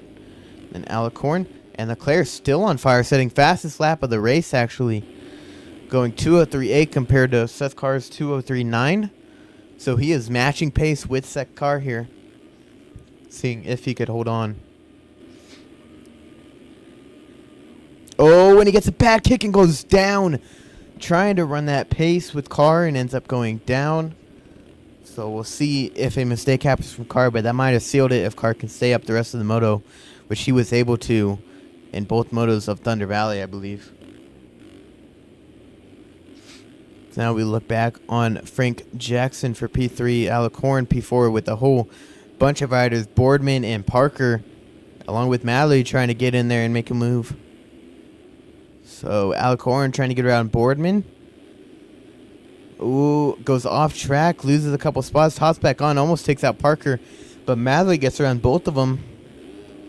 And Matherly going down the inside of Boardman, see if he can get it done here. Ooh, side by side, trying to get three people in two corners. So absolutely scrubs it. A little bit of dualies if Boardman threw it bigger there. But Matherly able to move into P4. Three riders in just about two corners in a jump. Up to P4 for Matherly. P3 is still Frank Jackson, 10 seconds up the road of these guys. All right, wait and see if Matherly, now with some clean air in front of him, see if he could set sail and catch up to Frank Jackson and even run times close to Leclerc and Carr. And it looks like actually Carr settled into a pace because he only ran a 2:05.4. Don't know if it was mistakes or if Leclerc not being behind him, he decided to back it down a little bit. The 2:15.2 for Alexis Leclerc. See what Jackson and Matherly will now run. Now that Jackson was battling with Parker for most of that, so he didn't really have clean air either. He ran a 2:08 flat that lap. His best was a 2:07.1. Matherly, we'll see what he can run after battling with these guys.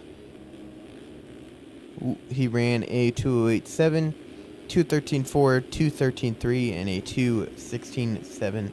With Pablo Vial running a 2:09.4. All three rounds, I believe, he's been running lap times that are on par with the leaders in Moto 2. He just cannot hold it for a long period of time or consistently and will end up going down. So now we wait and see if Parker, now I believe he got passed by a horn. See that, but Matherly already forming a gap on these guys. It's Frank Jackson all alone here. Now Leclerc, it is now 22 seconds between him and Carr. Don't know if he had another crash or if he just decided to settle.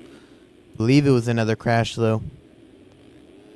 But now Carr has a 22-second lead, and we are halfway through this moto. Oh, and Leclerc getting squirrely once again, almost going down another time, but is able to save it. But now that allows Frank Jackson to close in just that little bit more. Kind of what we saw at Moto 1 at Thunder Valley, where he was up front and able to run that pace early, but after that halfway mark, he just kind of lost it like that, and if weird crash goes down just on the landing of that jump and is going to lose that P2 spot to Frank Jackson. So it is all coming apart for Leclerc, kind of the same way as Moto 1 at Thunder Valley, where he fell all the way down to P10. So now we wait and see, and it looks like we also lost Matherly, who went down. He is now behind all these guys. He's down in 8th, so the two championship rivals of Carr not having so great motos once they got into clean air.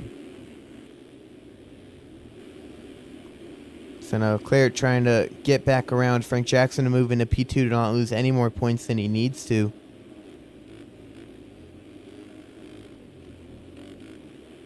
As Leclerc ran a 2:29.1, so probably 3 fall-off crashes there,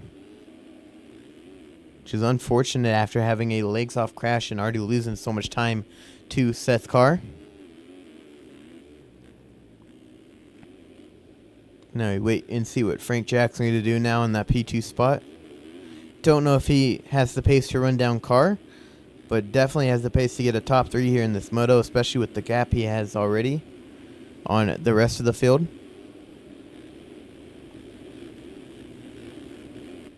But Leclerc hunting him down, trying to make the move to get back into P2 here. Don't know if he could set his sails back on Seth Carr as he's 30 seconds up the road of these guys. But only losing 3 points compared to 5 is definitely a lot better of a choice when you're already 22 points down, I believe. But Jackson holding on strong here. Trying to get that Nami triumph into P2 and hold on to it over Leclerc on the Phil's triumph.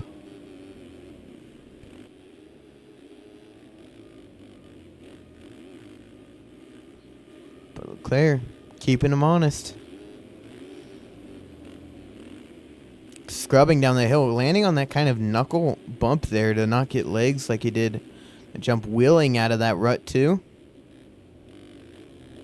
Down the inside, see if we can get it done. Looks like he cannot as Carr runs a 2:03.4, fastest lap of the race out of anyone.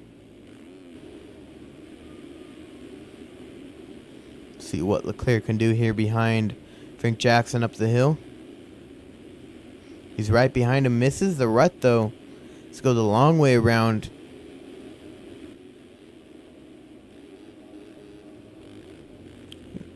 Frank Jackson runs a 2:07.6 compared to 2:06.5 for Leclerc. But we got Bodie Parker and Pablo Vial here now battling for P4 as well. We got Madley behind him in P6 ahead of Alec Horn, Jeremy Siebold, and Kyle Boardman. Siebold we saw up front early, but then he went down on a kicker. Just got kicked sideways and went down, lost a ton of spots. On the kind of back wood section there. Go back up here. Oop, Bodie Parker got passed by Vial, so Vial now up to P4. See if his fellow Frenchman can make a move as well into P2.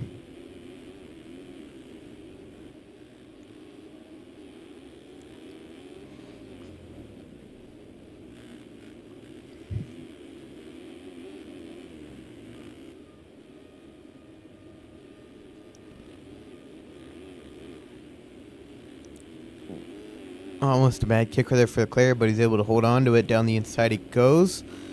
Misses that inside rut, so has to elect to the middle one. Loses some time to Frank Jackson there. But they are only 25 seconds, so they gained about 10 seconds, or about 5-6 seconds on Seth Carr this lap. So there is that.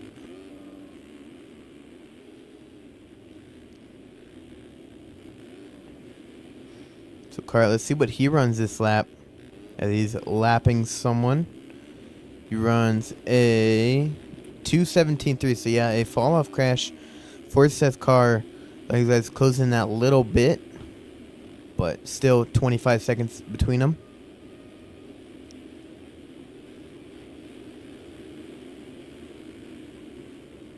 Yes, Leclerc still trying to get around Frank Jackson, as they themselves have a 20-second gap to P4, about 15. So a 2:07.1 for Frank Jackson, another 2:06 for Leclerc.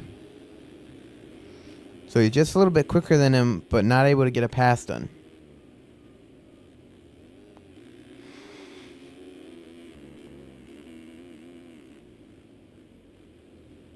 And Vial ran a 2:06.5 behind these guys.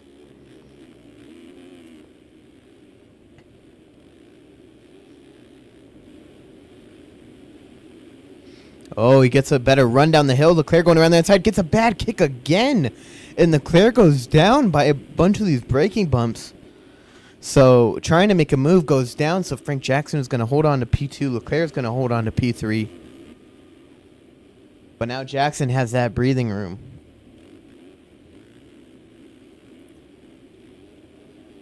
So Leclerc's setup must not like these braking bumps going downhill. Or he's just catching a square edge on him.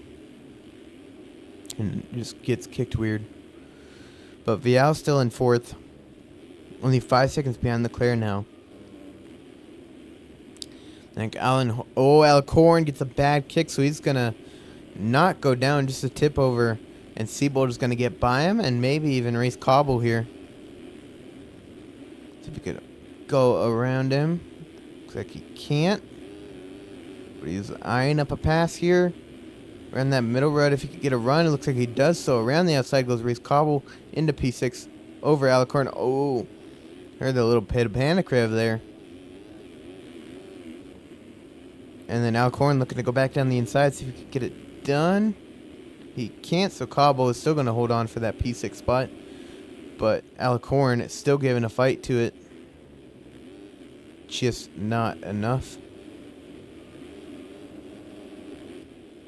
And we actually missed it. Leclerc gets passed by Pablo Vial, so another crash for Leclerc.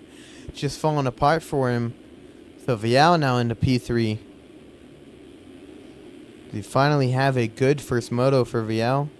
It's only been good second motos and not really good first ones, hindering him in that points fight. He ran a 2:05.2 to Leclerc's 2:22.5.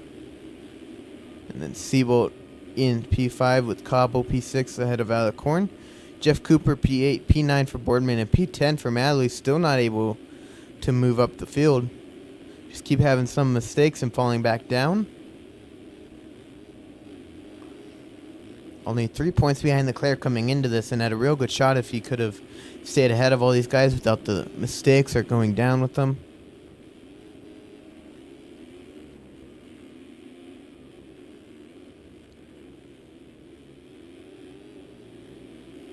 So, Jeff Cooper here, holding on to P7. His teammate, Bodie Parker, was up here earlier, but looks like he's fallen back quite a ways. Can't really see him. He's outside the top 15. So Jeff Cooper able to hold on here. Bodie Parker actually down in 15th place now.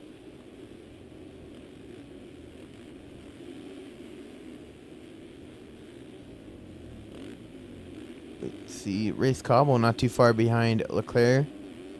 So maybe another mistake for Leclerc is now it's an even bigger gap between him and VL.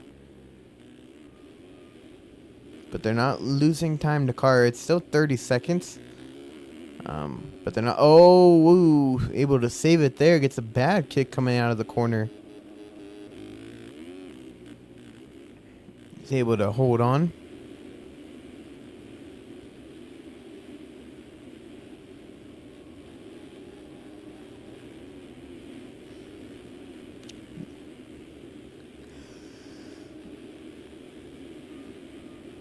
Me and Carway have to make this shit so boring.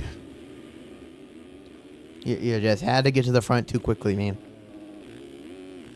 And then Leclerc, if the small mistakes weren't helping, up another one right there. He's now going to get passed by Race Cobble down to P5 now for Leclerc.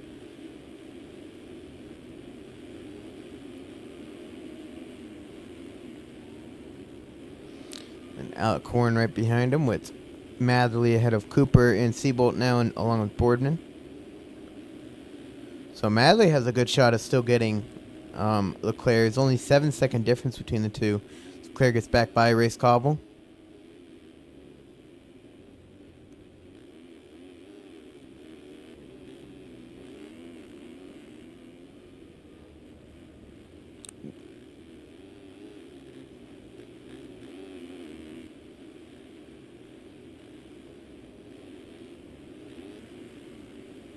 Leclerc squaring up that corner. Oh, and another kicker on that same braking bump. And goes over the bars. It's that braking bump right there that he's trying to hit on the outside, causing him to go down. And here comes Matherly jumping down the inside, so he can make a move here.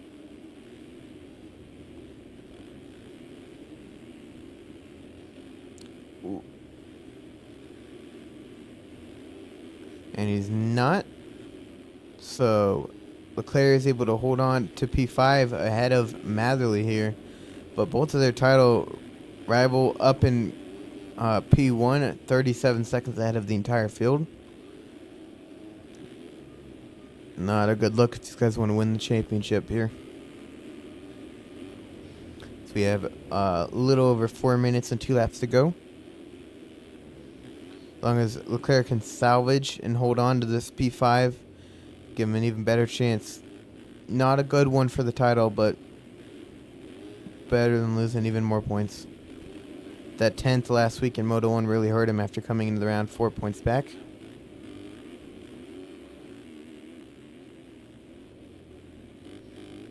So Claire going outside. Madly going second run there. Go up to these guys. Race Cobble, still P4. Pablo Vial, still in P3. Frank Jackson, still P2. And then Seth Carr all the way up front in P1. I'll keep an eye on timing and scoring, but actually watch how he goes around the track. Just insanely fast.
.207.8. Only got to see it last half of that lap.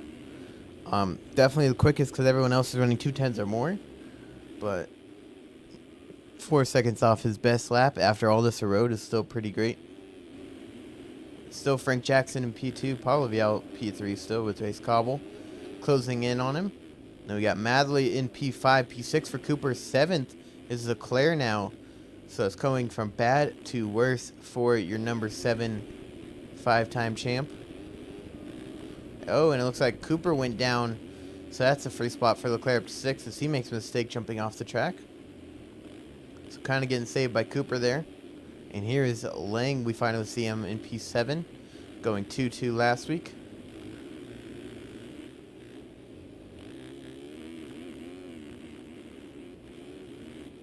So Lang trying to catch up to Leclerc. Leclerc trying to wait and see if Madley makes a mistake for him to get an easy move. Then there's Vial actually right in front of him, so mistake for Vial. So Cobble is now into P3. Vial in P4 right ahead of Cade Madley and Alexis Leclerc, just a couple seconds behind these guys. See if Madley can get up to P4 here by the end of the race.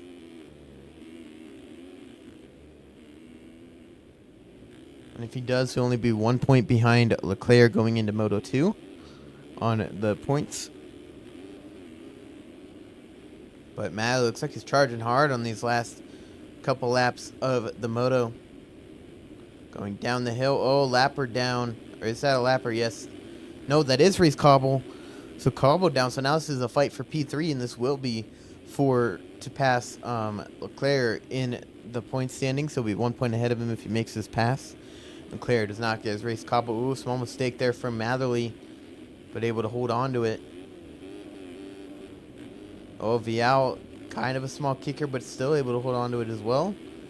So Madley railing the outside. See if we get a run up this hill, up the jump. Still about pretty even here.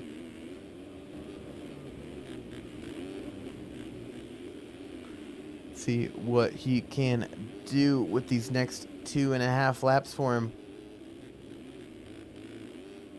See if he can make the move on Pablo Vial, and see if Leclerc can make the move on Race Cobble behind him.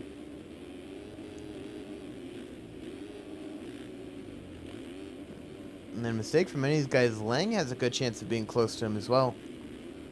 Ooh, small mistake and bobble there for Leclerc going over the tough blocks there. Hey, Bills.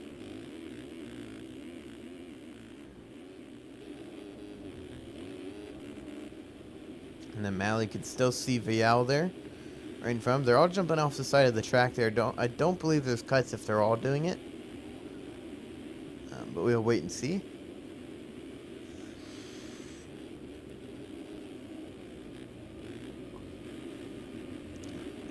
Now these guys are starting to run under 210. So the Madley almost big mistake there. Rear end kicked out on him, but able to hold on to it. And it looks like Leclerc does get around Race Cobble. So now that puts him only 2 points ahead of Madley going into Moto 2 for the point standings.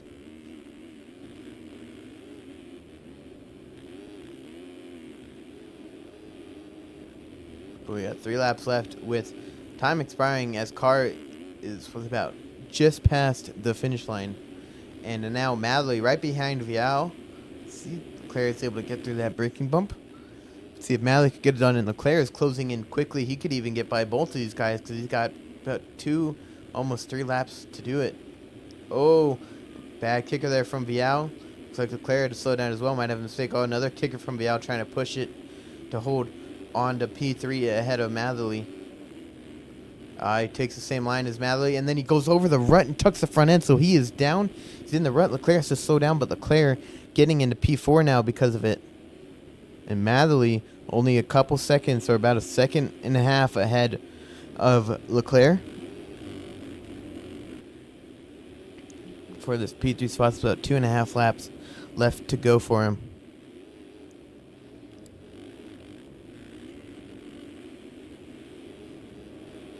Well, that rut is deep right there. So Leclerc having to weave through these lappers here to get it done.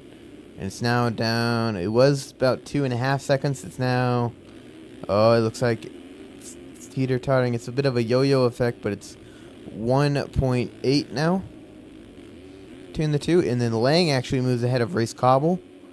And then Vial is moved down to P7 here. Looks like more mistakes for him. But Madley trying to hold on. He's got 2 laps left to hold on to a P3 spot here and only lose 5 points to Carr. He was about a minute up the road from these guys.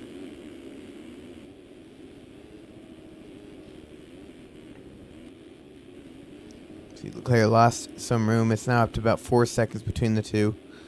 So he might have just settled and waited for a mistake, or he just had a couple mistakes of his own. Oh, that is a lapper there. And another one in his way. Just helping out Madley even more here. So he could just kind of cruise it to the finish. That kicker right there has gotten big for a braking bump. You could see it kind of forming where that rider disconnected. Oh, and then he almost gets the kick lower in the downhill. Oh my god, and then a lapper cross jumping into him. Who is that? Number 73. Hold it together.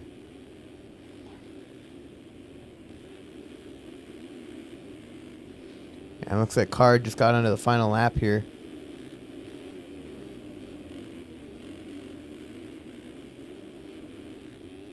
So Claire might not get Madley. We'll keep an eye on it. But Frank Jackson here.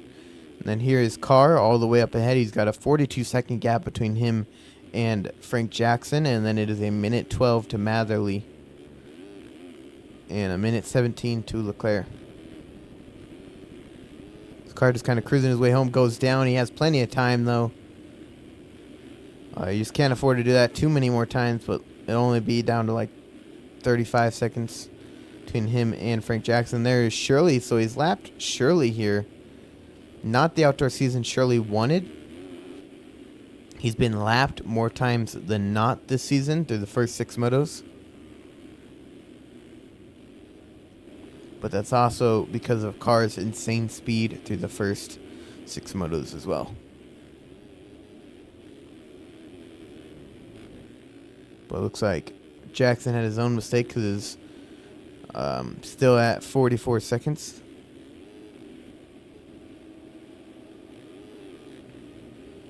But Shirley in 17th place getting lapped in a 450 moto is crazy.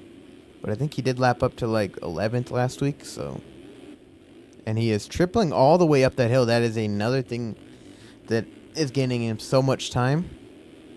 Don't know if he's able to do that every lap, but just tripling up that hill is a feat in and of itself.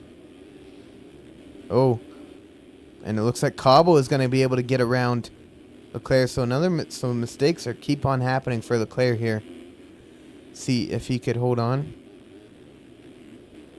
Gonna watch this for a little bit before we go back up front for the victory.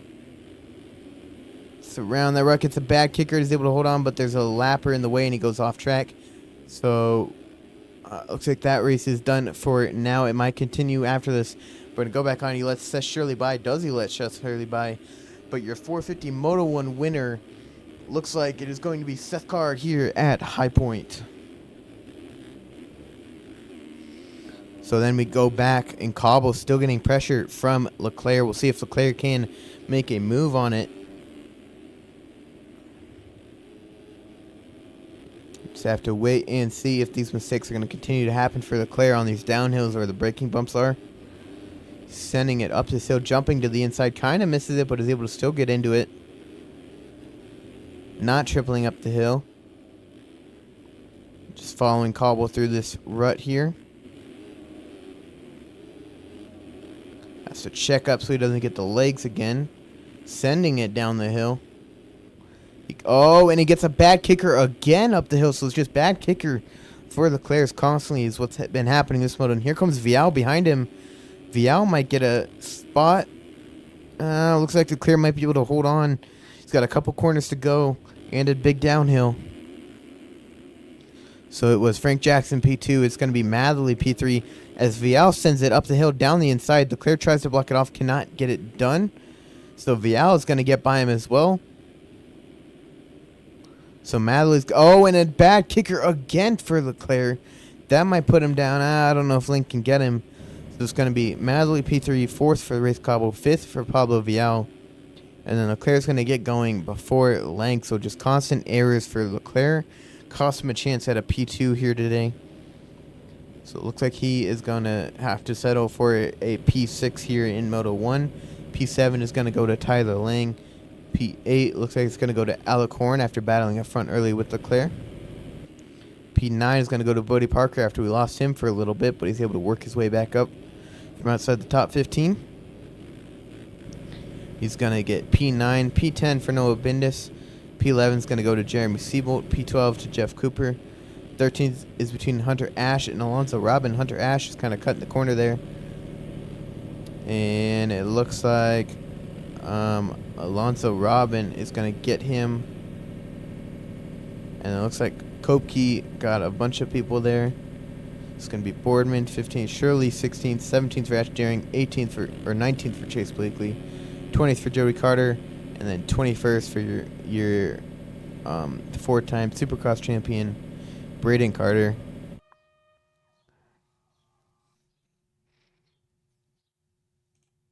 So now we are on to the 250 Moto 2s here today.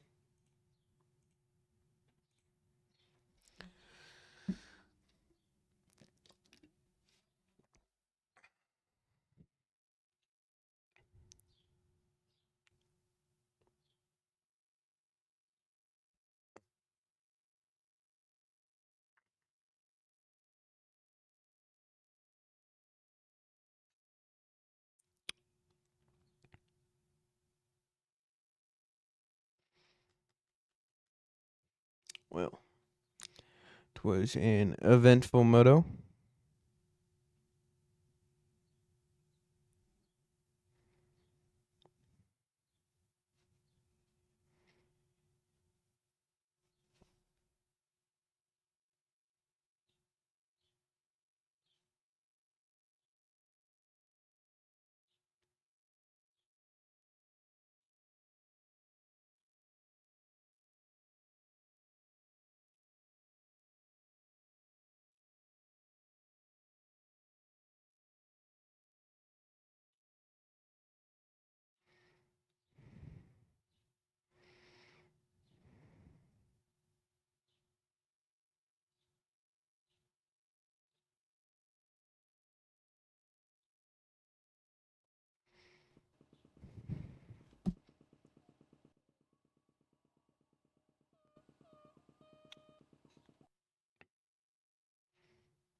Alrighty, here we are for the 250 Moto 2 here. And let's see, we're gonna go on Wyatt Grant, see what he could do on the start, or see if he gets the same start as last race. Board is sideways, revs are up, and we are getting ready for the Moto 2 gate drop of the 250s, and the gate is down. We'll see who could get a jump here. Looks like Stevenson got a good one from the middle. Oh, the 71 of Jax Lindsay is gonna get one. It looks like Jake Spieth is gonna get the whole shot. Owen gets kicked sideways. He's able to hold on to it. Jax Lindsay is not. Takes a bunch of people down with him, but it's Spieth leading earlies with Cash Woods. Thomas Wilcox once again is up front here. And then Cody Wells along with the red plate holder of Braden Tharp. And then we have Darius Peterson getting kicked sideways down the hill. But it was Jake Spieth once again with the whole shot in the early lead and a decent-sized gap over the rest of the field. And he has his teammate Cash Woods, Wilcox, and then District Designs again of Braden Tharp, Dundelaire, and then Wyatt Grant with a good start this moto. Trying to turn around from Moto 1, improve in the points after a horrible P16 after a bad start. But Dundelaire is in front of him along with Wilcox, and then Tharp in P3 here. So District Designs 1, 2, 3. Right now, a Red Brigade. Oh, and Wilcox goes down. Scrubbed a little too much down the hill, goes down because of it, so it's going to allow Delaire, Grant, and Darius Peterson by. Peterson goes down by himself, actually. So Sully's going to go through. There's Jack Mark, along with Leitzel, is able to go through as well. Oh, gets a little bit of a bad kicker. Leitzel with an actual good start this time, along with Sully. See if they could hold on to it now. And we got Max Wilczek as well with these guys, and Brandon Walters from the LCQ, Cody Wells from the LCQ as well, Christopher McPherson from the LCQ, and then there's Dylan Roper, Antonio Velati, and then Thomas Wilcox now getting up in P15. And Velati goes down right in front of Wilcox, takes him down with him. Wilcox nowhere to go. He's got Dorigo and Gatlin by, and a bunch of others. So up front now, it's actually Cash Woods over Braden Tharp, Dylan Delaire. There's Jake Spieth getting passed by Wyatt Grant. So Spieth goes down on the downhill, I believe, and gets up right ahead of Logan Leitzel and Luke Sullivan, who they're in 6th and 7th. Along with, it looks like Jack Mark. Thought that was Braden Tharp because I saw a red number 1. It is not. So Dylan Delaire trying to get around Grant. Actually, Grant got around him. So he's trying to make the move back again. Spieth's trying to get around him now, too. Just following his lines. Leitzel still going all the way outside. Avoiding everyone's lines. Going to go inside here again. Try to make the move here on Spieth. Looks like he's going to get it done. Trying to get another one done on Dylan Delaire. Oh, cannot get it done. Gets a little bit of a case there on that second double. Alrighty. So now it is Jake Spieth in between Luke Sullivan and Logan Leitzel. And it looks like Wilczek is now right behind Sullivan again. See what Leitzel can do now. See if he can get around Delaire and Wyatt Grant and make a move towards Braden Tharp. Well, he can. And then Spieth still trying to put the pressure on him. Not letting him get away with it with just one pass. Just still going to be there.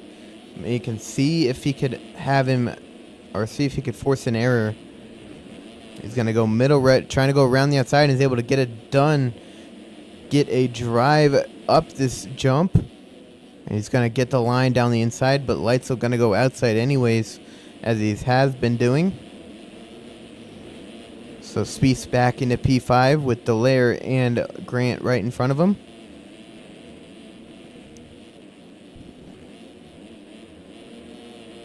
Oh, and it looks like, is that a lapper? That is a lapper. Somehow already getting lapped for one lap into this thing. And Sully might have gotten stuck on him.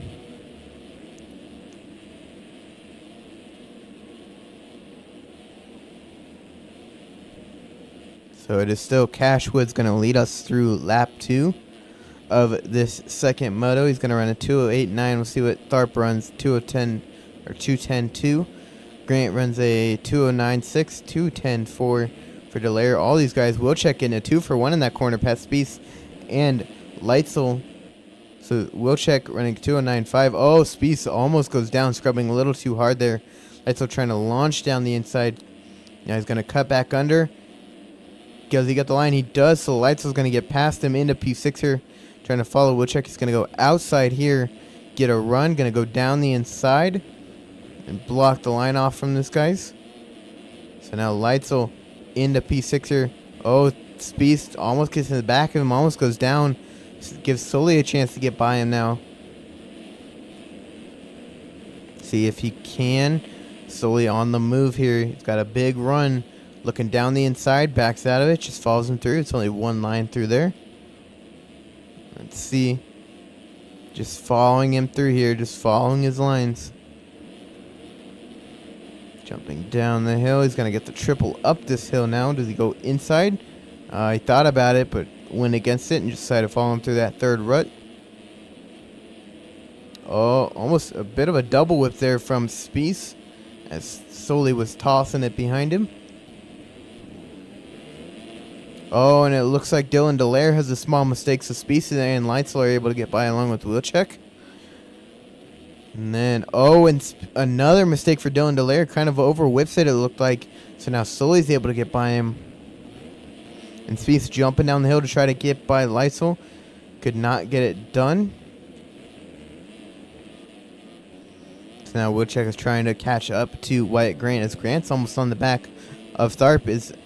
Woods is 5 seconds clear of the guys. Woods, so far, second motos have always been great for him. Seems like he's always up here in the second motos. Don't know if he's always gotten a good result, but he's always up here for most of the motos.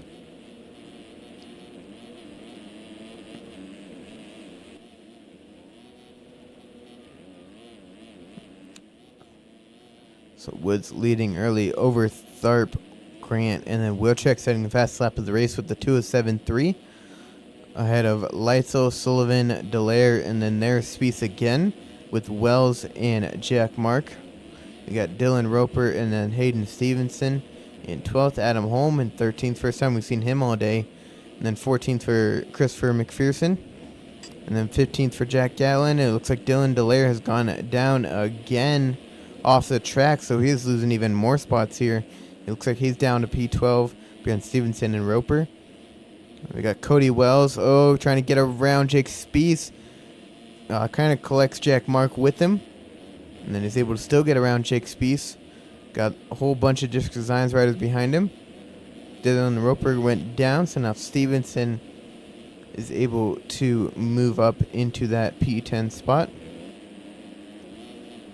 It is Sullivan and Leitzel battling for P5, with Wilczek and Grant battling for P3, and then Tharp a little all alone here in P2, but he has some company behind him battling for P3. Grant going around that hay bale there, all the way around the outside, but Wilczek down the inside, see if he can get a run here. Scrubs lower, kind of like he did get around someone in the first moto, and kind of take the line from him. Into P3 goes Max Wilczek.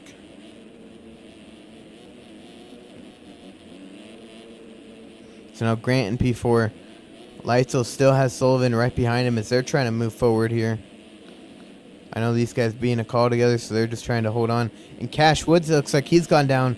So now Tharp is into the lead. Wilczek into P2. Grant trying to make a move into P3 here. A little bit of a case going up that uphill triple there.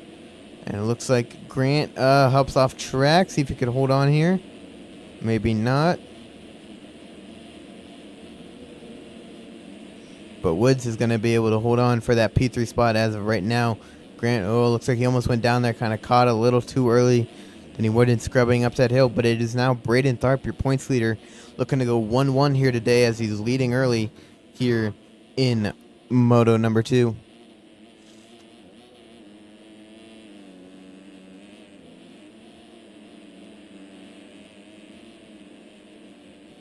So Wilczek trying to hold on to P2. As Cash Woods goes a little over that inside rut. Now Grant right behind him now, trying to make a move. Cases a little bit on that first double. I guess it'll score on that second one. But Leitzel and Sullivan are right there. Any mistake, and they're going to be right on these guys, if not make a pass.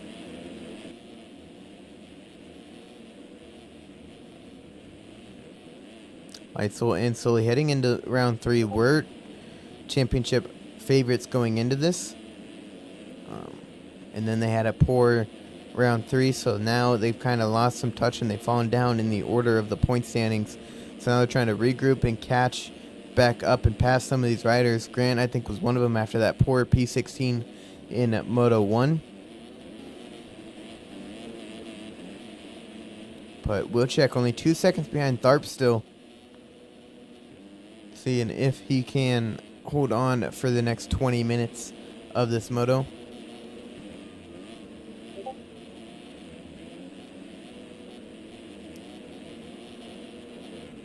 And Leitzel still trying to apply the pressure to Grant here as he's kind of gapped himself between over Sullivan there.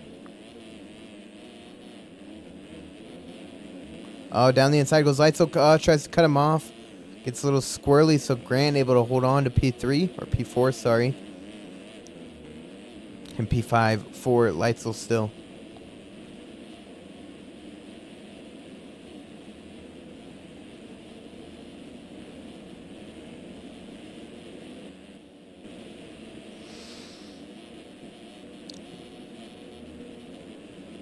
So Woods right in front of these guys. Still not a huge gap between all these guys here. But Tharp does have now a 3-second gap over the rest of the field. Like that's the second time that guy's being lapped today. And it is. It's actually down 2 seconds between him and Wilczek. It's 4 seconds between him and Woods. Oh, lapper there. Gonna take Leitzel's line. Fortunately, we'll see if Leitzel can get around him quickly though. Does. Gonna go around the inside and is able to get it done. And then the lapper goes down, almost taking Leitzel with him. Oh my god, just somersaulting down the hill. So Leitzel still in P4. He sees Woods for P3 right in front of him. Grant still right behind him with Luke Sullivan trying to catch up to this pack here. They're all kind of spread out just evenly enough. And it's to Jack Mark there in P7th, 20 seconds behind him.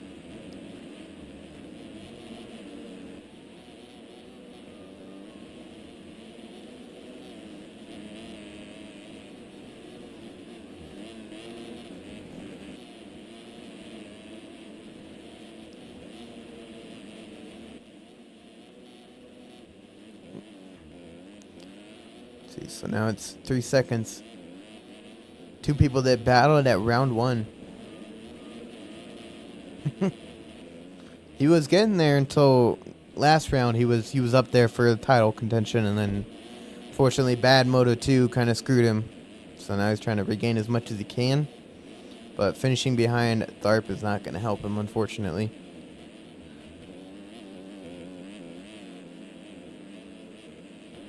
So he's always up there for the title fight, but unfortunately, he's always had at least one bad round to put him out of it.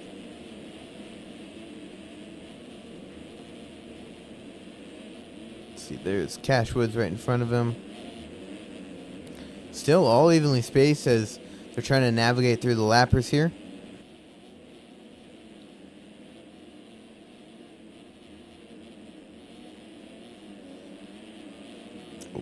Little bit of a weird kick there.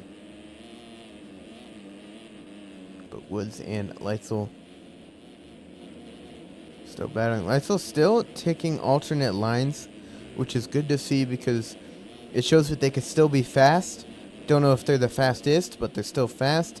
And, you know, if someone goes down and tips over, he's not going to be stuck right behind him. Obviously, there's a couple lines like this where you have to hit the same one. Oh, even the lappers almost running into him there. But he's able to get around him. It looks like we missed it, but is that Tharp down right there? That is. Tharp is down, and it looks like, does Wyatt Grant get him? He might around the outside. Sully's right behind him, too. So does he lose his position? He gets right in between Grant and Sully, kind of cut him off. Sully able to get the pass done on him. So Braden Tharp with one fall-off crash goes from first all the way down to 6th. So now Sully is ahead of him in 5th with Grant 4th, Leitzel 3rd, 2nd for Cashwoods, and 1st for Max Wilczek here. And then Woods trying to hold off Logan Leitzel, who's trying to make a pass on him going around the outside here. Can he get it done? Oh, looks like he's side by side. Oh, Cashwoods gets a little squirrely. So Leitzel moving into P2 now. I want to see if Sully can get by Wyatt Grant here for P4. Looks like he's going to try going down the inside here. He gets the run, though, because of a small mistake from Grant. So Sully up to P4 now. Grant down to P5 with Britt and Tharp right behind him.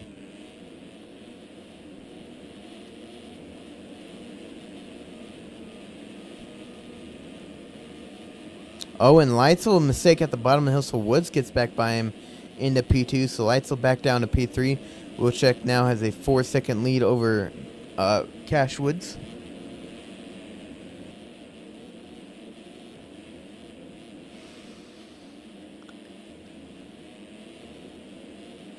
Oh, and Sully gets a bad run, so Grant gets by him, and Tharp might as well. Tharp down the inside, cannot get it done, so Sully's going to hold on to P5. He's going to that outside rut as well, same that Leitzel was taking, so he's not going to get set up for the inside. Almost misses it. Grant couldn't get it, and Tharp jumps off the track, so Sully's going to get by him into P4 once again. So he jumped down this hill. Grant trying to fight back down the inside, cannot get it done, so Sully's going to hold on to P4. Grant P5, and Tharp is going to hold on to P6. As Leitzel now has a bit of a gap between him and Woods. It's only 2 seconds between the top two, but it's 6 seconds to Leitzel now. So Woods able to close in just that little bit.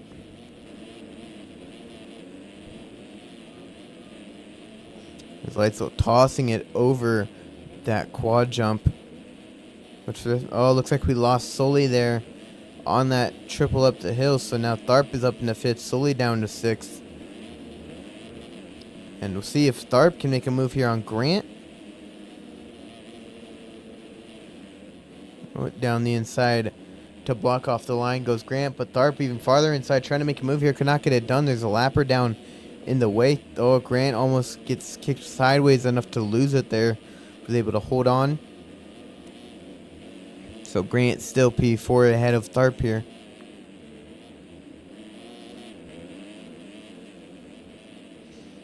Grant gets to run up the hill, give himself a little bit of a breathing room now. There's a lapper in front of him. And then they can see Leitzel. He's 4 seconds up the road, though. And that is Leitzel down, actually. I don't think it was with that lapper, but Leitzel goes down out of P3, so he's now down to P5. And here comes Sullivan trying to make the move as he gets to run up the hill. Down the inside, can he get it done? Doesn't look like it. So 5th for Leitzel, 6th for Sullivan. Tharp moves up to P4 with Grant moving up to P3 now. So now he's gaining 2 points over Tharp instead of just 1. Try and claw back into this championship. Oh, Tharp has a run around the outside, see if he could get it done here. And he does. Oh, kind of gets a little squirrely, so Grant is able to get by. Tharp was trying to get out of that rut. Cases the double as well. So a little bit of breathing room for Grant here on that 66 Yamaha. Scrubs down that hill, making it look great. Getting a little sideways there. Case is just that tiny bit, but it's all good. So now Tharp trying to regain his focus and cash back up, but he does have Leitzel behind him now, who's trying to cash back up after his own mistake by going down at the bottom of the hill.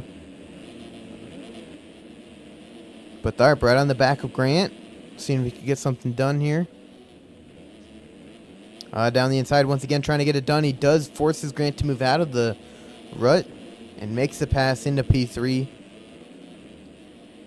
And he's 10 seconds behind Cash Woods, who's in P2.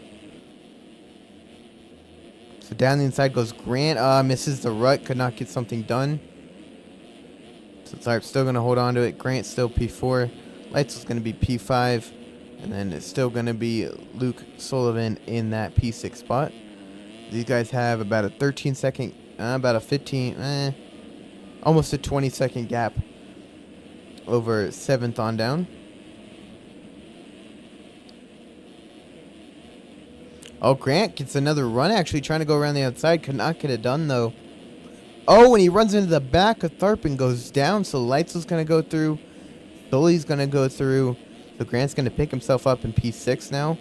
Have to regroup and try to get as close as he can to Tharp. Oh, and Tharp's actually down himself in that rut. So Leitzel goes by, Sullivan goes by, and we'll see if Grant, he's going to be close now.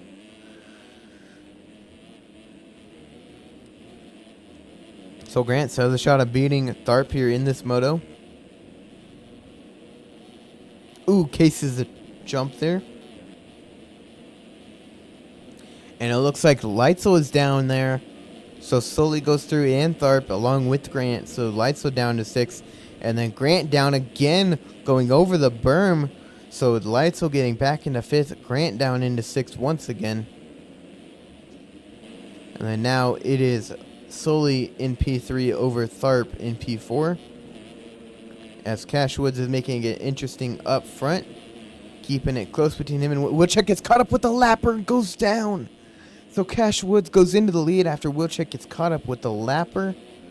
Now we watch back on this battle for P3 as Tharp goes down the inside trying to get something done. Cannot get it done. So Sullivan able to hold on for that P3 spot. Kind of goes over the rut there. And it looks like Tharp goes down in that rut. So now Lights was going to get a pass done here into P4. And does Grant not close enough to get it done? So a lot of crazy stuff happening here towards the end of the second moto.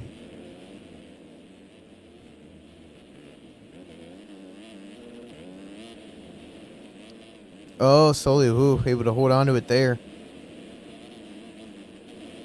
But Cash Woods in the lead now as the lapper goes down. And then we have Wilczek P2 after getting caught up with the lapper. And then Sully is going to be P3 now. Then we have Leitzel in P4 with Tharp right behind him in P5. Grant P6. So these two come together. That's 3 spots for Grant there.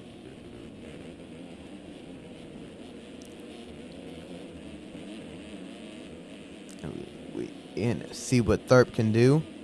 It's been constantly passing these guys, and the mistakes are going down to other people, and then just constantly going back and forth. Yo-yo effect. Tharp misses the rut there, so Leitzel more breathing room. And then Wilczek right on the back of Woods now. We'll see what Tharp can do here. We'll keep an eye on live timing between Wilczek and Woods. Oh, lapper down, and he's in both of their ways. Tharp, get a little bit of sandwich there. I think that's the same lapper that took down Wilczek. But Leitzel gets sandwiched in between them. Can't get any time. The only thing that changed was Grant moving into P5, Tharp into P6. But now we go back up front between Wilczek and Cash Woods.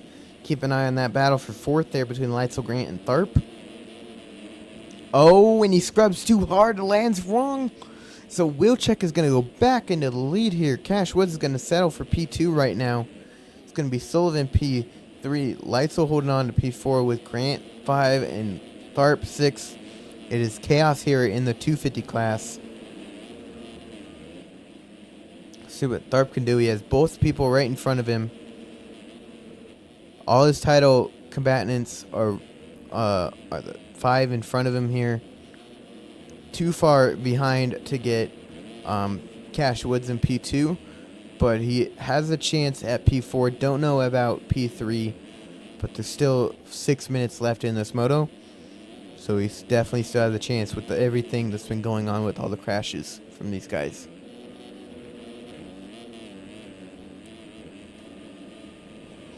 So now Grant set at a poor moto, P16 Moto 1. So he's trying to gain as much points back as he can on Tharp after he was 31 points down going into this moto. After only being 12 down going into this race.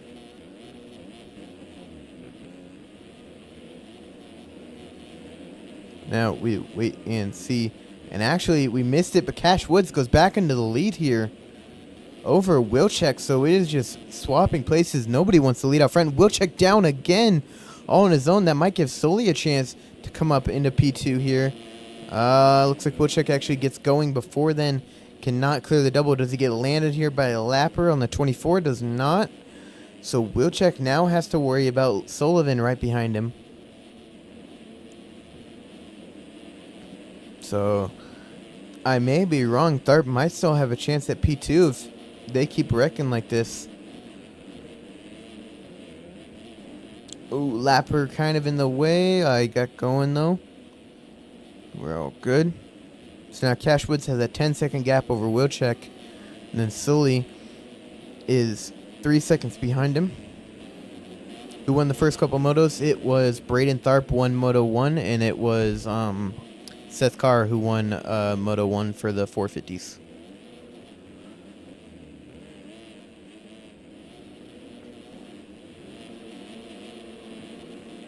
And I can't remember who got second and third for the rest of them, but yeah, I know that those two won it. Cash Woods now 10-second gap still over Wilczek, seeing if he could hold on. Slowly having to navigate through lappers here. Kind of getting hoed up by him. But he's able to get through him. And then he's got about a 13-second gap to P4 of Logan Leitzel, who has some breathing room now over Tharp, who was your Moto 1 winner, and Wyatt Grant in P6. And then they got about a 20-second gap to Jack Mark, who is in P7 with Ben Arona and Jake Spieth in 9th. And then Dylan Delaire in that P10 spot.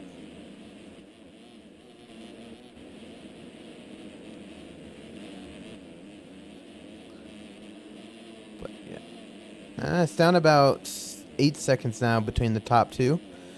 Got about 3.5 minutes and 2 laps left in this moto. But Cashwood's sending it down that hill. Somebody's down back there. It is Tharp, so Tharp down once again, so he's back down to 6. So Grant gets by him. Not enough to fall to 7, so Tharp just keeps on tossing it away here. Don't know if it's with the lappers or all by himself, but he's constantly going down and allowing these guys back in front of him. Oh, and Leitzel's down as well, so Grant is going to move up into P4. Leitzel down to P5. Checking back up front. Nobody in the top 3 is down, so Grant up to P4 now. Almost missed that inside rut. And Tharp not too far behind him. Oh, and Cash Woods is down, so Wilczek back in the lead. Woods and Wilczek do not want to keep the lead. Every time they're in it, they crash a lap later. See if he could hold on to it here for the next about 3 laps, I believe.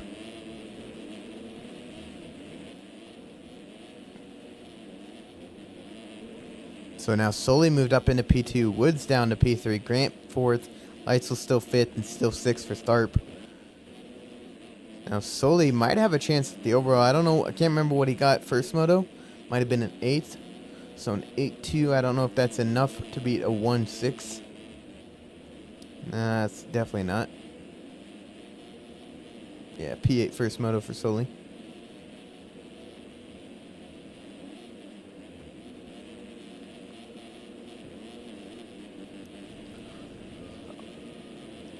Wait and see if Wilczek can hold on to it for these next 3 laps. Or Sully can run him down if possible. Cash was just trying to hold on and salvage here for a P3. Problem 6, he got a decent sized gap though, about 13 seconds between him and Grant. With Leitzel trying to apply the pressure now for P4, and Tharp losing touch. These guys might have just settled. Knows he has a decent sized gap in points. That Cash Woods, he is down again with a lapper this time. So lapper is continuing. Looks like that's Caden Speck that he was down with. So Grant now close enough to make something happen with another mistake from Cash Woods. Around the outside goes Leitzel. Can he get it done down the inside? Can he take the line away? He cannot. Gonna go inside. Can he get the run? Oh, he missed that rut there from that first double. So cannot get the pass done there. But now he's close again. Oh, and he lands wrong off that double. And so Leitzel is going to get a free pass into P4 after applying the pressure. Tharp's going to be able to get by him as well into P5. But Grant back down to P6. Cashwood still third. He's 20 seconds back from Wilczek now. And Sully. Oh, and that's Wilczek down. So Sully moves into the lead now. Going to be enough for a P2 overall, I believe, with an 8-1. It might be close, though. But Wilczek now down to P2. Said he could not hold on. Crashed about a lap later after he got into the lead. So Sully, see if he could hold on for these next 2 laps here.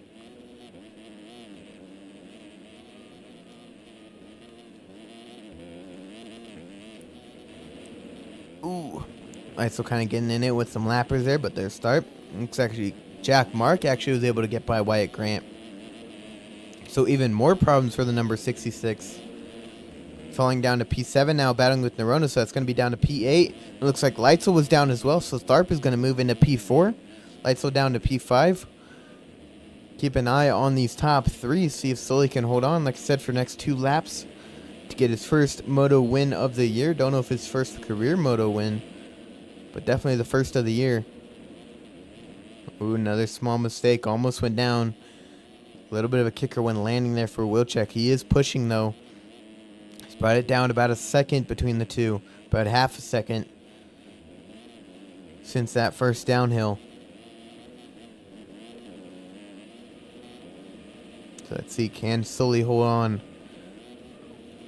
for his first Moto win of his career? Can Wilczek make the pass? I believe he would still get the overall. I can't remember exactly where he finished Moto 1. Oh, and he's down again. Trying to scrub that double. So down he goes. Cash Woods is going to be able to catch up to him. Can he get the pass done? Looks like he's getting up behind that berm. Cannot get going. So Cash Woods is going to move into P3 now. Max Wilczek is going to move. Or sorry, Cash Woods is going to move into P2. Wilczek is going to move into P3. And Tharp is down with lappers here, so Leitzel not close enough to get it done. But lappers just causing it. Alright, so not his first career Moto win, but it will be his first of the season here for Sully. See if he could turn it around from Thunder Valley where he went 6:14.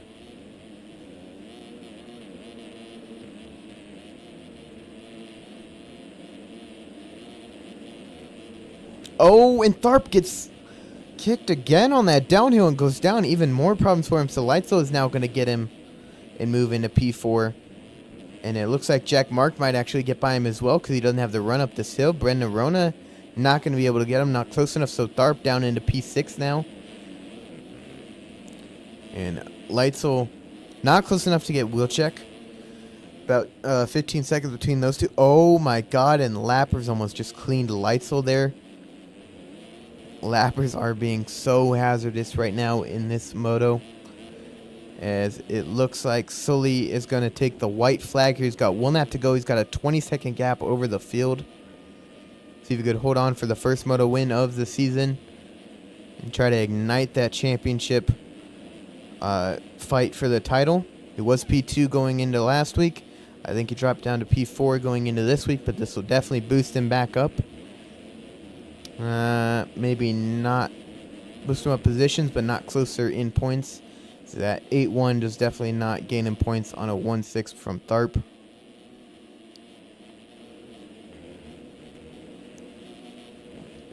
But Lights Out, so hold on from Jack Mark and Braden Tharp here.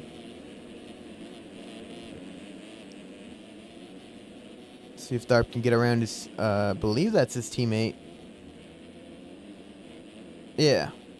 Get around his teammate here for P5, or it's just Jack Mark. And Leitzel goes down on his own, just slides out, or could not send the bike up there. So Leitzel down out of P4, which allows Jack Mark, Braden Tharp, and Ben Nerona by.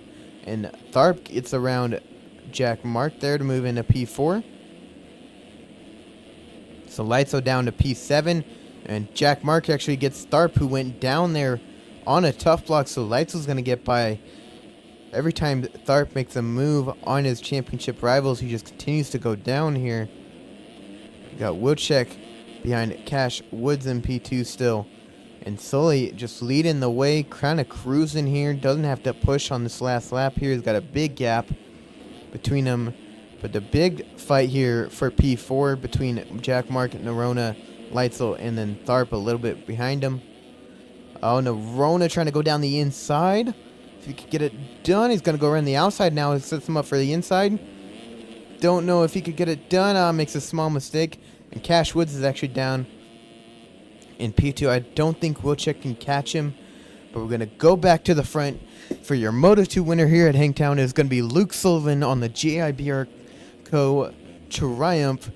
It's not enough for the overall, but his first Moto win of the season. He's able to get it done here at High Point and see if Cash Woods can hold on to P2 here over Max Wilczek, who's on the charge for a little bit. Going up the hill, he gets a good run. So Cash Woods gets up this triple and is going to hold on for P2 here at High Point. P3 for Max Wilczek. Don't know who is going to get the overall here. And it's going to be Ben Nerona battling here. Looks like he's trying to get P4 over Jack Mark. Goes up the triple and is able to hold on. So P4 for Ben Nerona. It's going to be P5 for Jack Mark.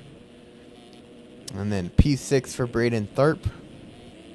P8 for Logan Leitzel. As long as he could hold on over Wyatt Grant. Yeah, P8 for Leitzel. P9 for Grant. Or sorry, P8 for Grant. P7 for Leitzel. And then P9 for Dylan Delaire. And actually looks like Jack Mark got Ben Nerona for 4th. So Dylan Delaire is going to get 9th. 10th for Jake Spiess. Then 11th for Killian Ortiz.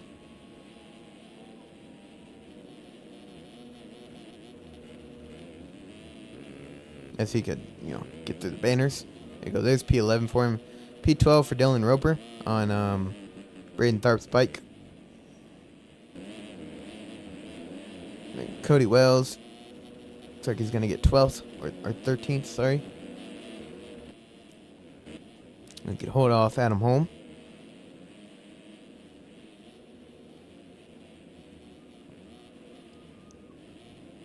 Down the inside he goes. It's not getting a good run, though. So Cody Wells might be able to hold on. Oh, he messes up.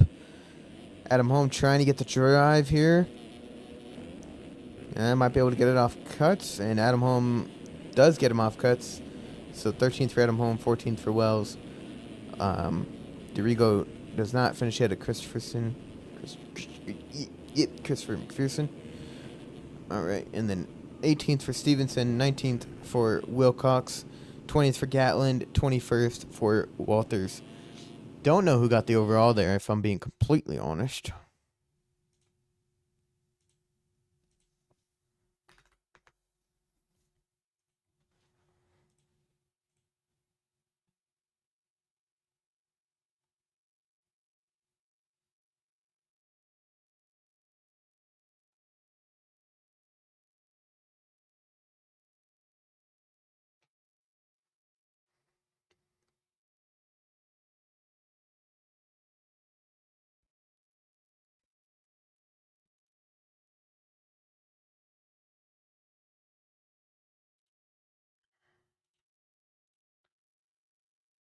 Woo.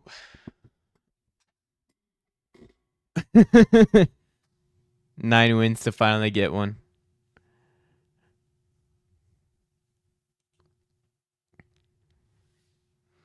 It was rough. Or if I'm being honest, it looked rough. Constantly battling and then constantly going down after you finally get past them.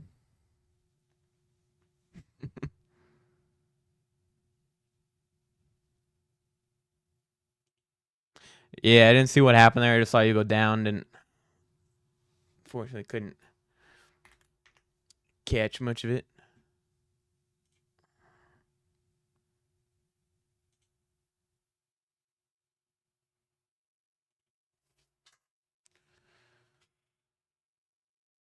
Damn. Sucks. All right, let me pull this up.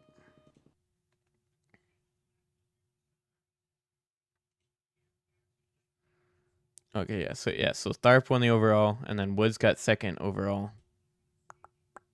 and then Wilczek got third.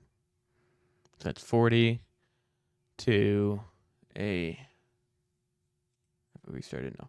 Okay, 42. So 25. 16. 40 to 41. So yeah. Tharp got 41. Tharp got 41. Max got second overall with 40. And then it was a 48 for what's nuts? Woods. Or 38, sorry.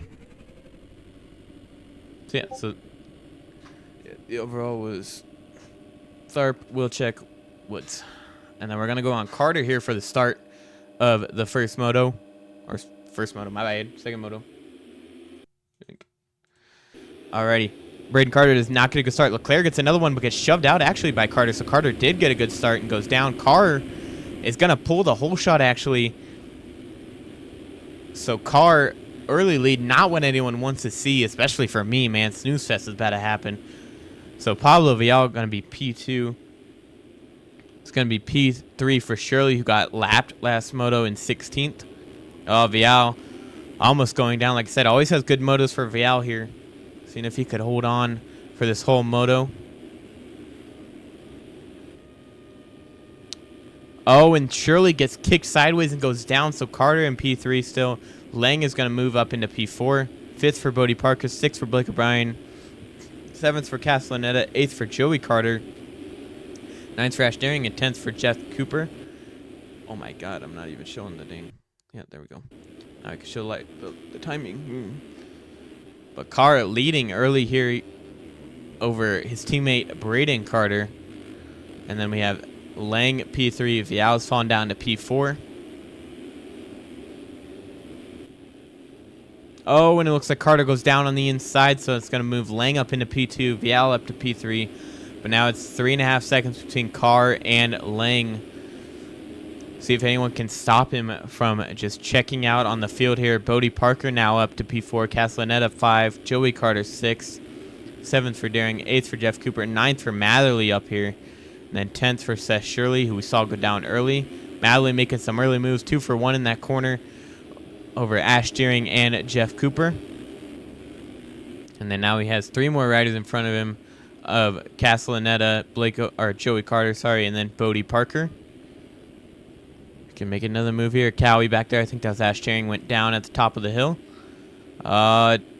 Splitting them down the middle goes Matherly. They both scrub. Castellaneta scrubs under Matherly. Don't know if he's a first-person player, so he couldn't see him. And then around the outside goes Matherly. Oh, small mistake from Castellaneta, so Matherly's going to get the pass done. Going to move himself into 5th. Shirley trying to go around the outside too. Might be able to get it done. And he does, so he goes around. Cooper's trying to make another pass as well. Oh, and it looks like Vial's down once again, so that's just going from bad to worse for him. And then Carr now has a 20-second lead over Joey Carter here, who's in P2. And it's Bodie Parker P3, followed by Matherly P4, 5th for Shirley, 6th for Cooper, 7th Castellaneta, 8th Ash, 9th Lang, and 10th is now Vial. So Carr leading early, trying to make it a boring one here, same as last moto. Getting out front early and just checking out on the rest of the field, see if Joey Carter has something to hold on to P2 here over Cade Matherly.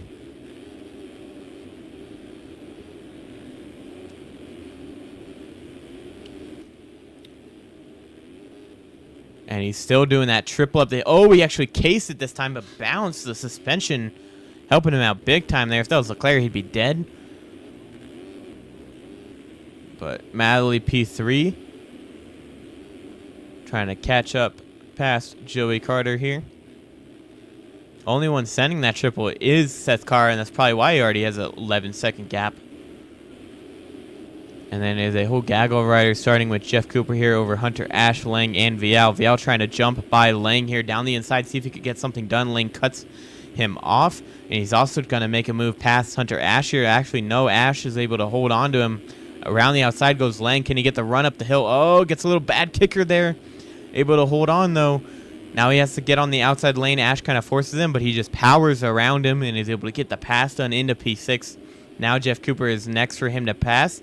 Vial trying to do the same thing as Lang did. Oh, and he lands right on top of Ash and goes down. Nothing that Vial can do. He was already in the air by the time he saw him come down. Yeah, I always preferred this one over the blue A-Stars.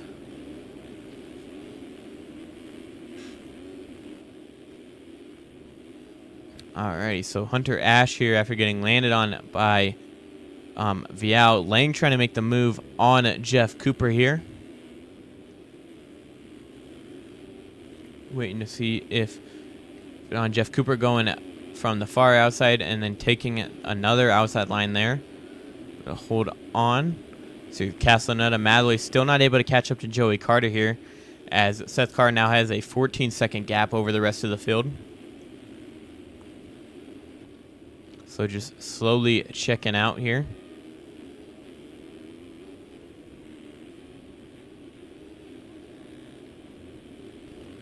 Castellaneta trying to keep pace with Madley here. He's trying to get past Joey Carter, but Joey Carter holding steady here on that 450 machine. We saw him ride pretty good in Supercross earlier this year, and it looks like he's able to do it on outdoors as well.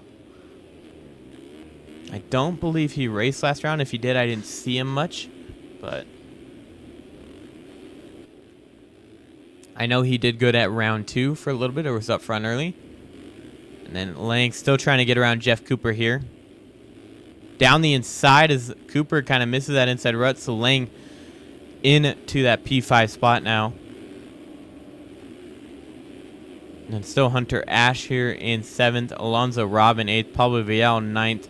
Still don't see Alexis Leclerc here.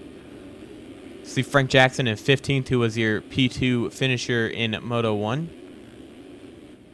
And then Seth Carr runs a 2:03.3 last lap, so you know there's that. Sets I think a world record on that.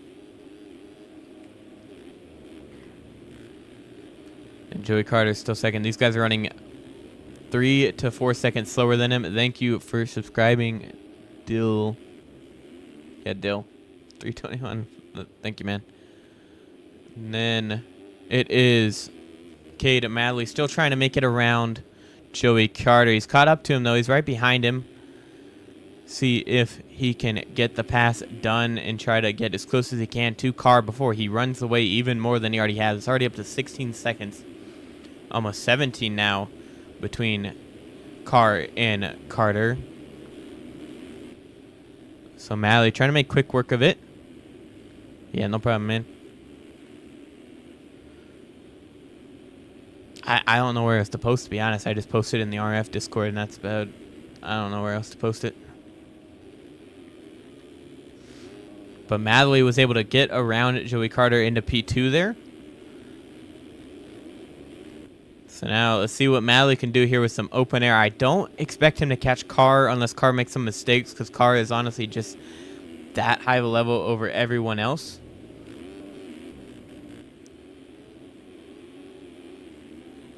I mean, I got mostly everyone's. It's just Joey Carter's I don't have, but I got pretty much everyone else's for the most part. And Hunter Ash. But yeah, I got mostly everyone's. At least everyone's that was sent. A lot of people sent them to me too.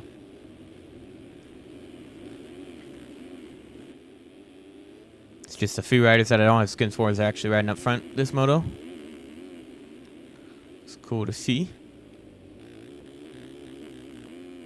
I guess. Same thing as my Twitch. That's what my Discord is. I will have them downloaded for next round. But Carr making it look easy out front. 20 seconds ahead of Madley right now.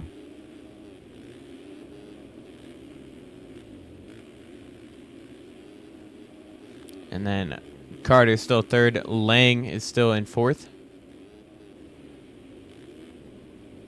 Jeff Cooper still fifth. Solid ride from him. Pablo Vial here in P6 ahead of Lonzo Robin and Sonny Spicer. And then Hunter Ash and Caden Pankow battling here for P9 and 10, along with Castellaneta, Noah Bendis, Then there's Dylan Bollinger. Then we got John Howman. There's Frank Jackson, who got P2 Moto 1. And then Siebel. And then finally, we see Leclerc down in P17 here. After a basically dead last start, after getting shoved a little wide there from Carter. But not going down, just getting stuck behind everyone. And he's battling with Siebold here. Looking like 2020 SX here. Oh, and down goes Leclerc over the little rut there. Tucks the front end. You hate to see it for him. So now we go back up front. It is still Carr. He's got still a 20-second lead over Matherly. And then it is 23. Actually, it is down to 12. So Carr had a crash there while we were looking back at Leclerc for a little bit. So it's down to 11 seconds between the two with 20 minutes left to go. So now we wait and see, is Carter still behind Matherly? He didn't lose too much touch to him. So Carter's still holding on here. Showing he has the pace on the 450 just as much as he did on the 250, almost winning one of those SX rounds this year. We got Tyler Lang still in P4 with Jeff Cooper still sitting P5. Lang, one of the only guys on that CRF model on the 450 class still. So the other guys switch between the two, but Lang has run it every round so far. Alonzo Robin, another guy out here on that Impact Husqvarna in P7, another new guy. Haven't seen him much. And Hunter Ash, oh, kind of cross-jumping Castellaneta there a little bit, but they're able to hold on. Oh, almost got a weird kick down that hill, but down to the inside line, takes it away, and is able to make the pass into P8 there. And then it looks like Caden Pankow goes down, so Bollinger right in front of Frank Jackson here for that P11 spot. He gets around him, so now Noah Bendis is in front of him for P10. See if he could get it done. And it looks like Pablo Vial down once again, so now Alonzo Robin and Castellaneta have a chance at passing him here. See what can happen. Oh, and a big mistake there. Cases the double, so it allows a bunch of riders by. There goes Hunter Ash, Noah Bendis, Frank Jackson, and it looks like Bollinger's going to get by, and it looks like, is that Sonny Spicer? It is Sonny Spicer. So a bunch of guys go by him, and now it drops him all the way down to P12, and Frank Jackson up to 10th, which is good for your second place finisher. Move him up a little bit in that point standings here. To 14 between Matherly and Carr, as Matherly has started to distance himself more from Carter.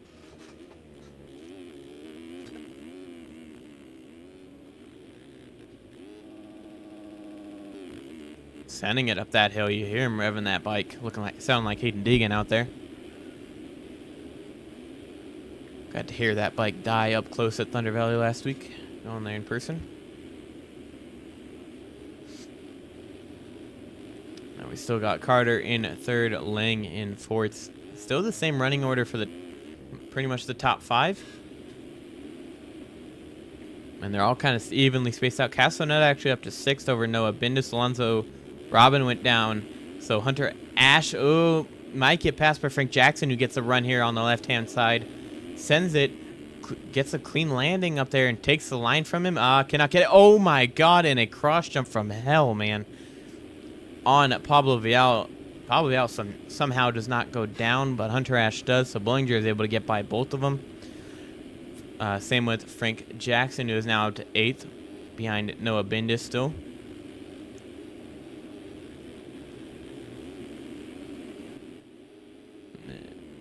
Castellaneta still trying to catch Jeff Cooper, who's actually only 2 seconds behind Lang still.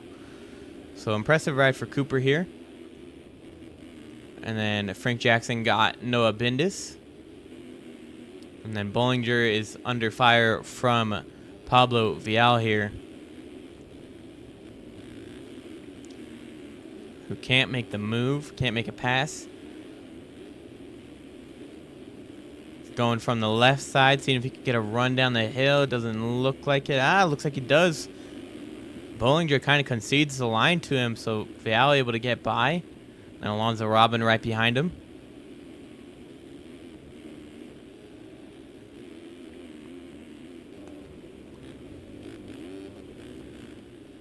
And T Lang still in P4. It's now up to only 5 seconds between Matherly and Carter here. So like I said, Carter's still not losing touch to Matherly, who is a title contender in this championship. He is third in points. He might be moving up to second in points with how bad Leclerc is doing. So we should actually go back and find him. We got Jackson, still 6th, 7th Castellaneta, 8th Bendis, 9th Vial, 10th Robin, 11th Seabolt, 12th Spicer, 13th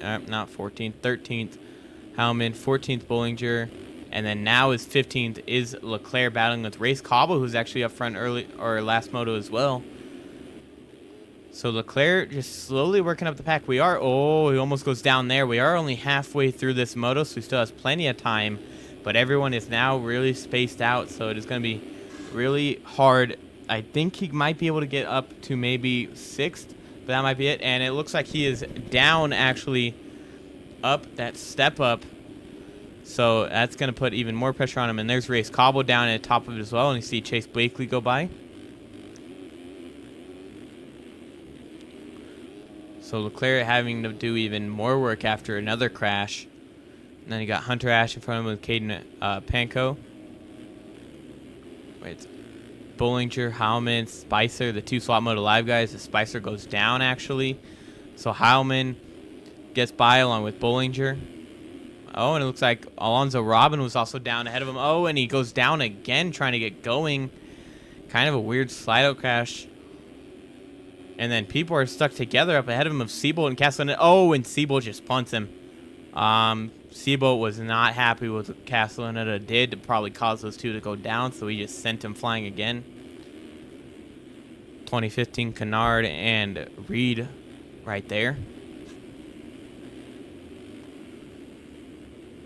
All right, but Spicer, that now moves him to 12th with Seabolt up to 11th, Bollinger to 10th, 9th for Heilman on that Swap Moto Live machine, 8th for Vial, who's stuck at the top of his hill. Got a bit of a gap between him and Heilman. Bendis 7th, Jackson 6th, and then the same top 5. Actually, no, Carter went down, so Lang now up to P3.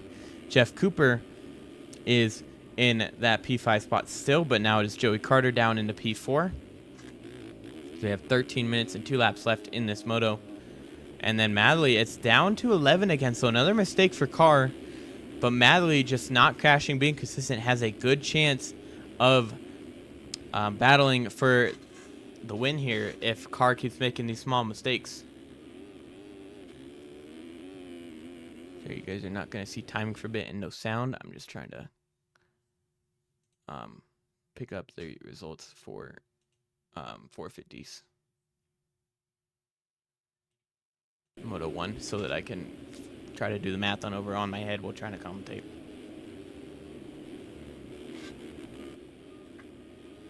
Alrighty, but watching Matherly here, it's teeter-tottering between 10 and 11 seconds, so small mistakes here and there for Carr. He won't lose the overall because Matherly got 3rd Moto 1, but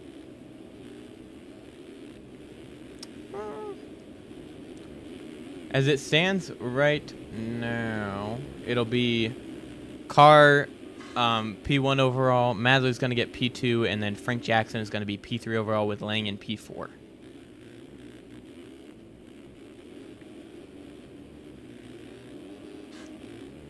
So, I mean, even if Carr gets past, he's still going to win the overall and still going to gain points on these guys. He's only going to gain 2 on Matherly, but still much more. It's going to be over 1 moto lead over the field with that.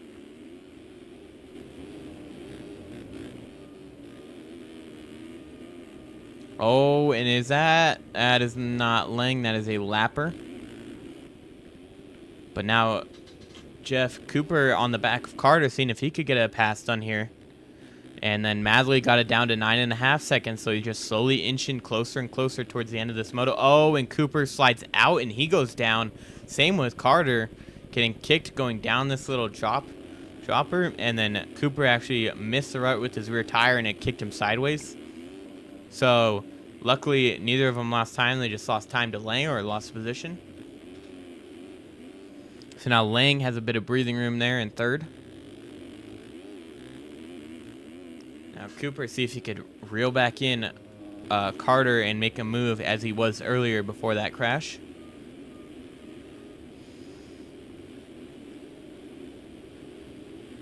Oh, weird kick for Carter and ends up going down. So Jeff Cooper is going to get a free pass into fourth. And let's see, is Frank Jackson close enough? He is, so Jackson's going to move into fifth, actually.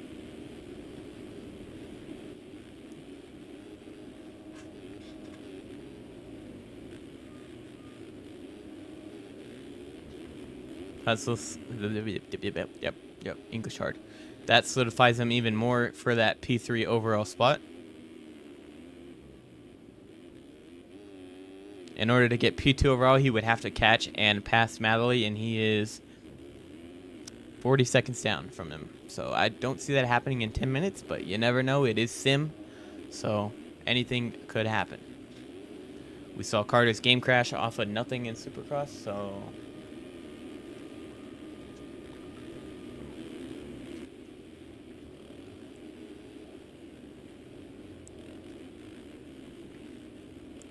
Alright, just watching Frank Jackson navigate through this rough track here. And then let me go back through the field. This is 10th, 11th, 12th, 13th for Braden Carter, who went down early. 14th for Pankow, 15th for Castellaneta, 16th for Coble, 17th for Ash, and 18th for Alexis Leclerc, just struggling to work through the pack. I'm guessing it's his setup because he was having real troubles at the end of that moto with all the rough stuff. So if he's running that same setup, he's probably not having a fun time with all the road on the track and all the braking bumps. And it's just not helping him move through the pack here whenever he's forced to take a different line.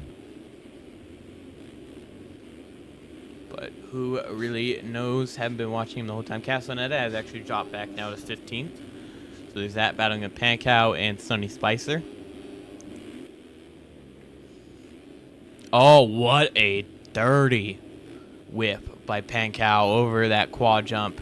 Oh, can he get the pass too? But he looks like he cannot. Can Castellaneta gets the 2 for 1 here?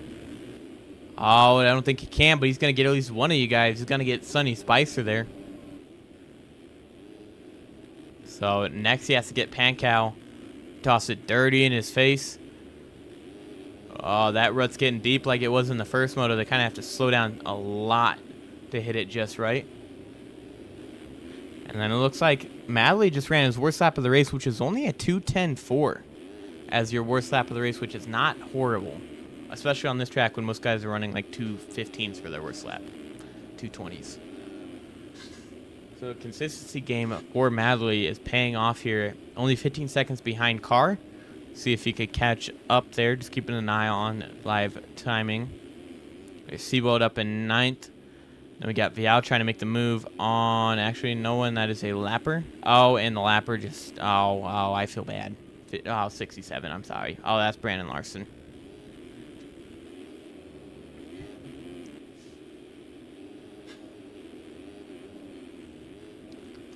That, but now Heilman on that Swap Moto Live with Seabolt right behind him trying to make some moves. And actually, let me go up to Frank Jackson and Jeff Cooper, who are battling. A little bit of an oppo action from Mr. Frank Jackson. Trying to send it around the outside. Oh, and Cooper takes the line from him, having him to stop there from not running into the back of him. Cooper playing some smart defense a little there, blocking off the line. He misses that rut, or maybe he doesn't want to take it after he slid out that one lap. But he's able to hold on here and actually gain a bit of time out of that corner from taking that opposite rut. So Frank Jackson trying to make some moves into P4 here.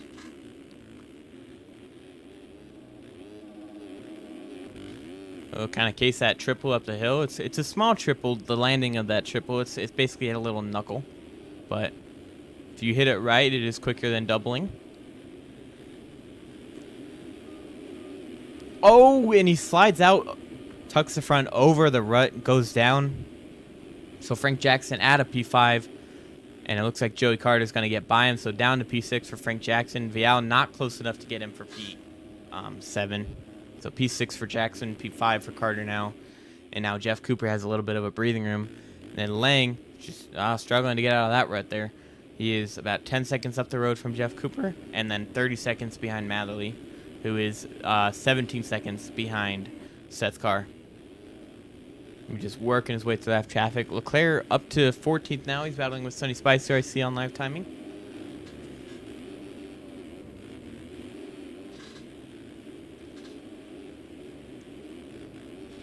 Oh my God. Almost goes over the bars.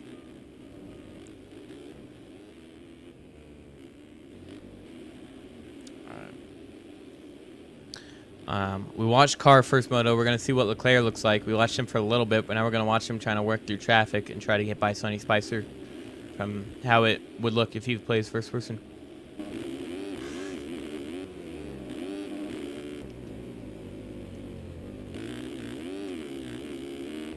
Oh, that was a lot quicker than I thought. Sonny Spicer might have made a mistake. So Leclerc gets by him into P13. Race Cobble also goes by him. Oh, looks like he might have went down. Now just a little bit of a tip over or a front end lock. So Castellaneta might be trying to... Yeah, he gets by him too. And Pankow is their next person to pass. He's a little bit up the road. He got about 6 seconds on these guys. About 5-6 seconds. And then it's Carter in 11th. 10th for Bollinger.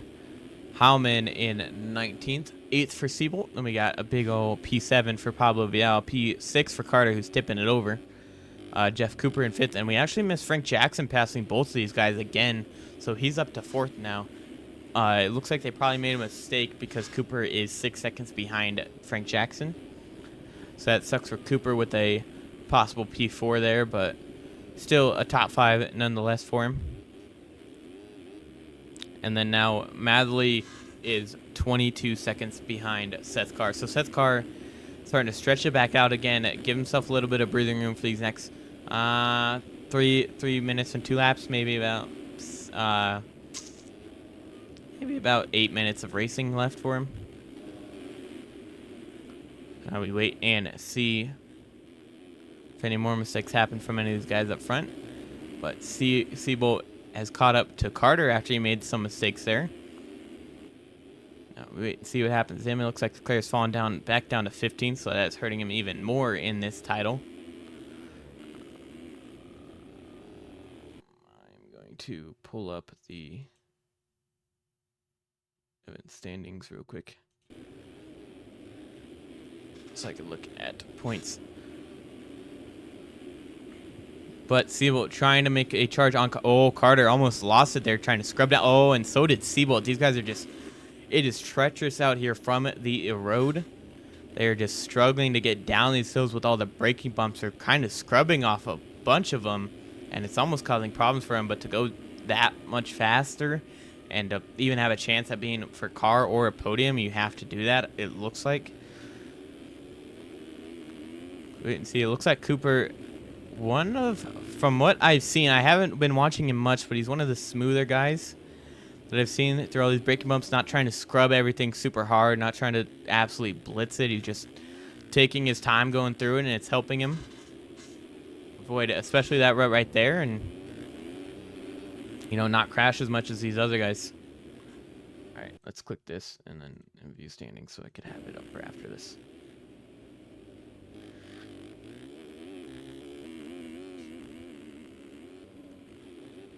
Alrighty. But it is pretty much out of reach now. It is up to 27 seconds between Carr and Matherly. Carr about to have back-to-back 1-1 motos.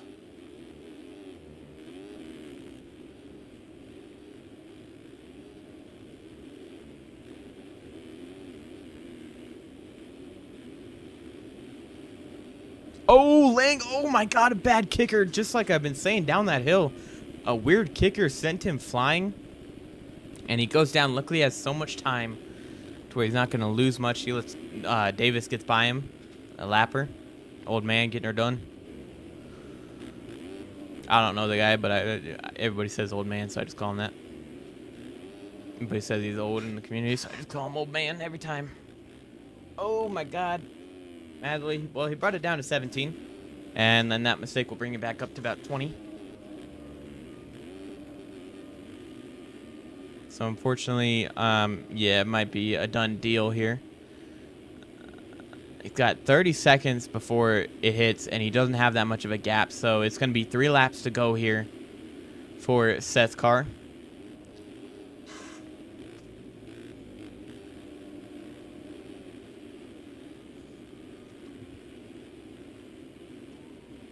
So yeah, 3 laps to go over Madly, and he has a 20-second gap. Oh, and Lang is down, and so is Frank Jackson. He had a shot, and then he went down. So Lang gets going. Still going to hold on to P3. Frank Jackson is going to get up in P4 still. And then Jeff Cooper. Oh, what a whip. Just got that back end of it, but what a whip. I wish I could do that in this game.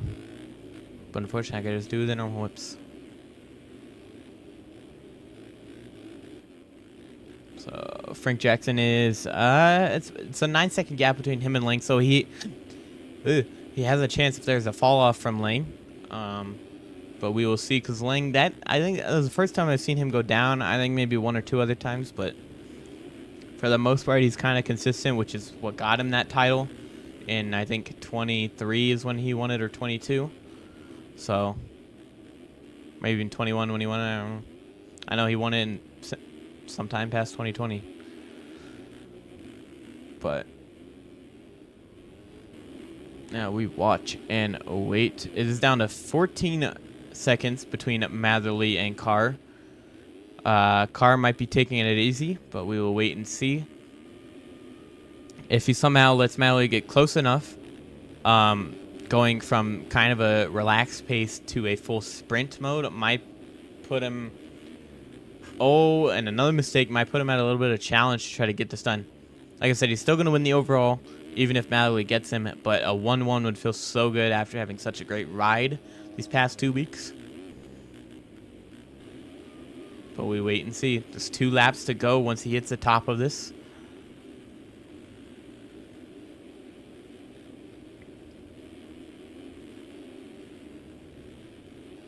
So 2 laps to go for Seth's car. See if he could get it done. It's down to 12.8. He is behind a lapper of Sonny Spicer. He's going to go down the inside. Tried to get it done. Oh, Frank Jackson actually got by Lang, so Lang down again. So Jackson up into P3. He's going to tie with Madley, but Madley with the better Moto 2 finish is going to get the overall here. Thank you, boys, for making it easy for me on the overall. We're at a 250 class where it's just all over the place every single week.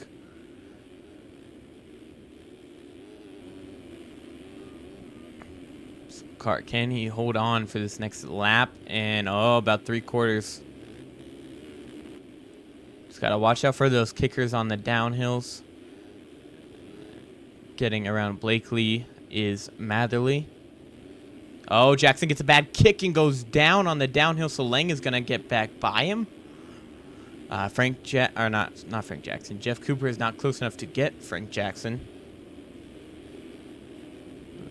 But he's going to be close still to get a chance at that P4 finish. If he can work his way around these lappers here, and Frank Jackson has another mistake. But Lang charging here.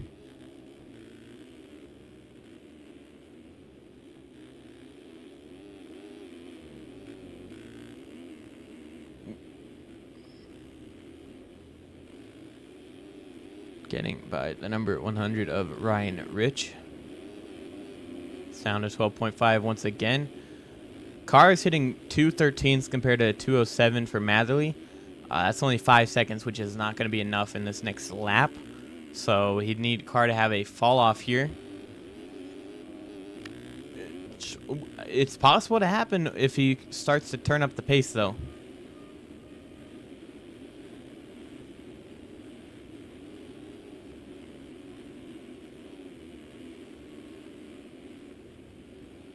We will watch car. I will keep an eye on live timing for any changes. But I will keep an eye. We are going to watch car to see if he makes any mistakes on this last lap here.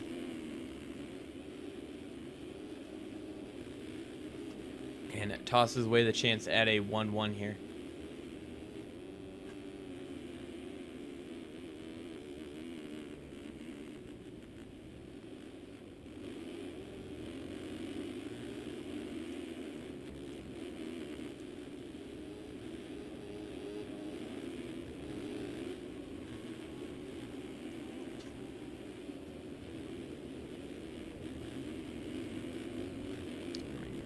Oh, and he is lapping Leclerc. That is a shocker.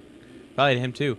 If it wasn't for 2 motos for Seth Carr, he would be undefeated this season. Which I believe was one of the motos at Fox Raceway and Moto 2 at Hangtown. I don't know which moto it was at Fox Raceway, though. But I know it was Moto 2 at Hangtown where he went 4th. Which I think 4th being your worst finish through 8 motos is pretty good for a championship. And winning 6 of those 8 motos is also pretty good. Let's see, Leclerc's still fighting. He can pass more people if he stays on the lead lap here. So that's probably what he's fighting for. Obviously, I don't think... Oh, well, and he's down. So that dream is shattered for Leclerc. So it looks like it's going to be about a 14th or a 15th place finish for Leclerc here on the day. I mean, Madley is down to 10 seconds, again, for like the 3rd or 4th time this race. But too little, too late for Madley, unfortunately. He had a good ride, got up there early, just unfortunately not enough to get it done. Once Carr gets through some of these lappers, he's got Bollinger, which is Madley's teammate in front of him, and I think that's Castellaneta as well, yeah, on the 22. He's going to come back up this hill on the final lap of High Point this year. But for your Moto 2 winner, he's going to go 1-1 on the day. He's going to lead damn near every lap of both motos. He's going to get your overall win. It's going to be Seth Carr on the number 6, extending his points lead after tonight. Dominating performance from him. Madley is going to get P2 for 2nd overall. He's going to go 3-2 for 2nd. And then Tyler Lang is going to get 3rd here. Not enough for an overall podium. That is going to go to Frank Jackson, who's going to go 2-4 for 3rd. And then Lang, I think, is going to go 6-3. Believe if that is correct. Nope, 7-3. So he's going to get 4th overall. Still a good ride for Lang in the 2nd moto. He probably wishes he had a better start Moto 1, but fortunately did not get it. So still a good ride nonetheless from him. He's looking to capitalize on that 2-2 performance at Thunder Valley and getting a P3 here at High Point to get 4th overall here by going 7-3. So solid ride from Lang to get 3rd overall. And then Frank Jackson getting 4th place in this moto for 2nd overall. And then we'll see how they update the points. It's going to be 5th for Jeff Cooper. A solid ride out of him on the number 30 machine on that Yogi Kawasaki. And then Siebel, Carter. Oh, Carter worked his way up from dead last to 7th. What a ride out of Carter, the guy who's normally not an outdoor guy. Then Race Cobble is going to get 8th. It's going to be Joey Carter finishing 9th after being in 2nd for most of this race. Good ride for him. Dylan Bollinger is going to actually get 10th as he didn't get lapped. And then it's going to be 11th for Castellaneta, 12th for Hunter Ash, 13th for Leclerc. 14th for Pankow, 15th for Vial, 16th. Oh, never mind. This is all off of cuts. Pankow's going to get 14th. Vial's going to get 15th. 16th is going to go to Shirley. 17th, Heilman. 18th, Bodie Parker. 19th, Kopke. 20th for Sonny Spicer. And 21st for Chase Blakely. But your overall winner today is going to be this man on the number 6 machine on the Honda.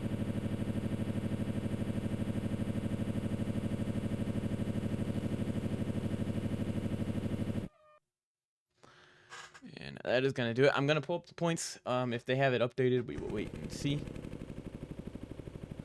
But I am going to disconnect from you. Pull you up.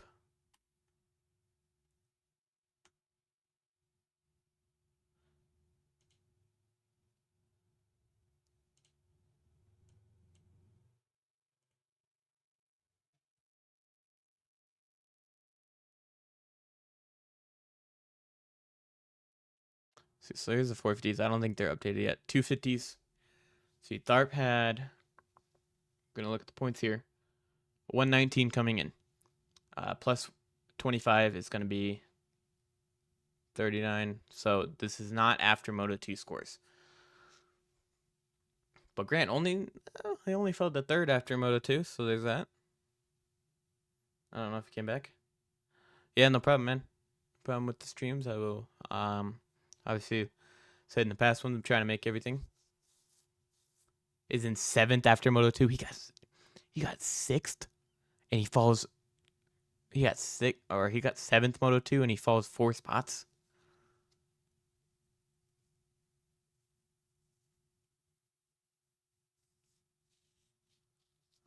Let's see. Because Jackson Vick, he's banned for this week. Cash Woods beat him. Sully beat him. Oh, yeah, never mind. I see that. Yeah. Well, I don't know if Cash Woods passes him. I know that I'm pretty sure Sully and Lights will pass him, but I don't. Well, Sully won, so yeah, obviously he passes him. He got 16th Moto 1, yeah. So this is after Moto 1 scores. So this is points after Moto 1. Oh, never mind. I don't have the screen up. Sorry, my bad. There we go. This is points after Moto 1. So it is. Yeah, so Tharp, obviously, huge ass points lead. Yeah. And then you got Wilczek P2.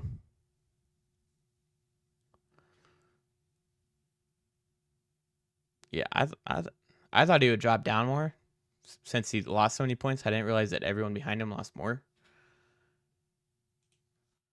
So there's that. Okay, there we go. This is after Moto 2. So let's see. So it is Tharp. Yeah. Well, Sully and then Max passed him after. Yeah. After tonight. So let's see. So Tharp, you have 160. Wilczek is 25 back. So you got a full Moto points lead now. And then Sully is 29 back. Grant is 33 back. Woods is 35. Leitzel is 38. Vic, after being suspended for this week, is 68. Ben Nerona is 79. Dondelaire 81. And then Jake Spieth 84.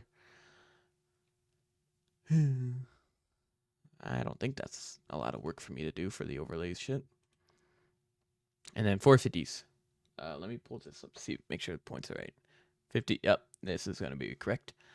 So, Carr at 190 has a 33-point lead over Matherly, a 47 over Leclerc, and then he has a full race lead over 4th place of Frank Jackson, 59 over Lang, 80 over Siebold, 100 over Vial, 104 over Castellaneta, 114 over Shirley. Yikes. 121 over Jeff Cooper. Hell yeah, Cooper. Those P5s doing you well. Alrighty. Well, that is going to be your points going into next week. I will talk about it as well at the beginning of the stream next week. So there's that. Let me pull this up so that it's ready for next week, so I don't have another problem like tonight. Boom, we're gonna change that. All right. That was it for the stream. Thank you to all you that showed up. I'm pretty sure I was the only one streaming the race tonight, so that kind of helped my views. But yeah, and yeah, I'll be here next week. So any of y'all that don't make it or are done with their motos and just want to vibe, you can come in here. I don't mind. And yeah, thank you all for showing up. Thank you to Dill who subscribed.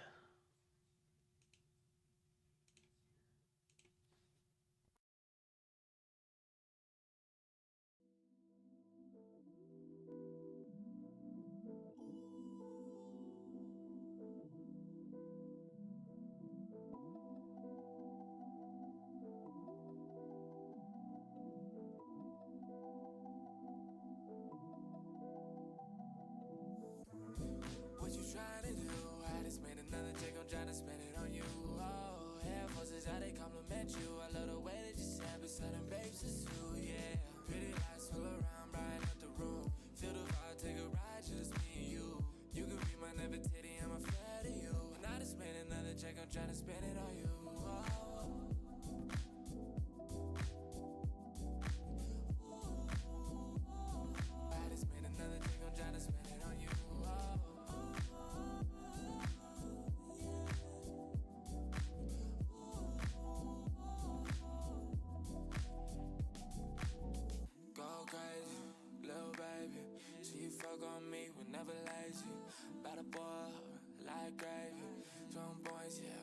like McGrady. That's my girl, guess he never had a shade. Till the time when she fucking on me lately. Yeah, ain't she making friends? Just me, I fuck with all of them. We can ball up, baby, so I just like that.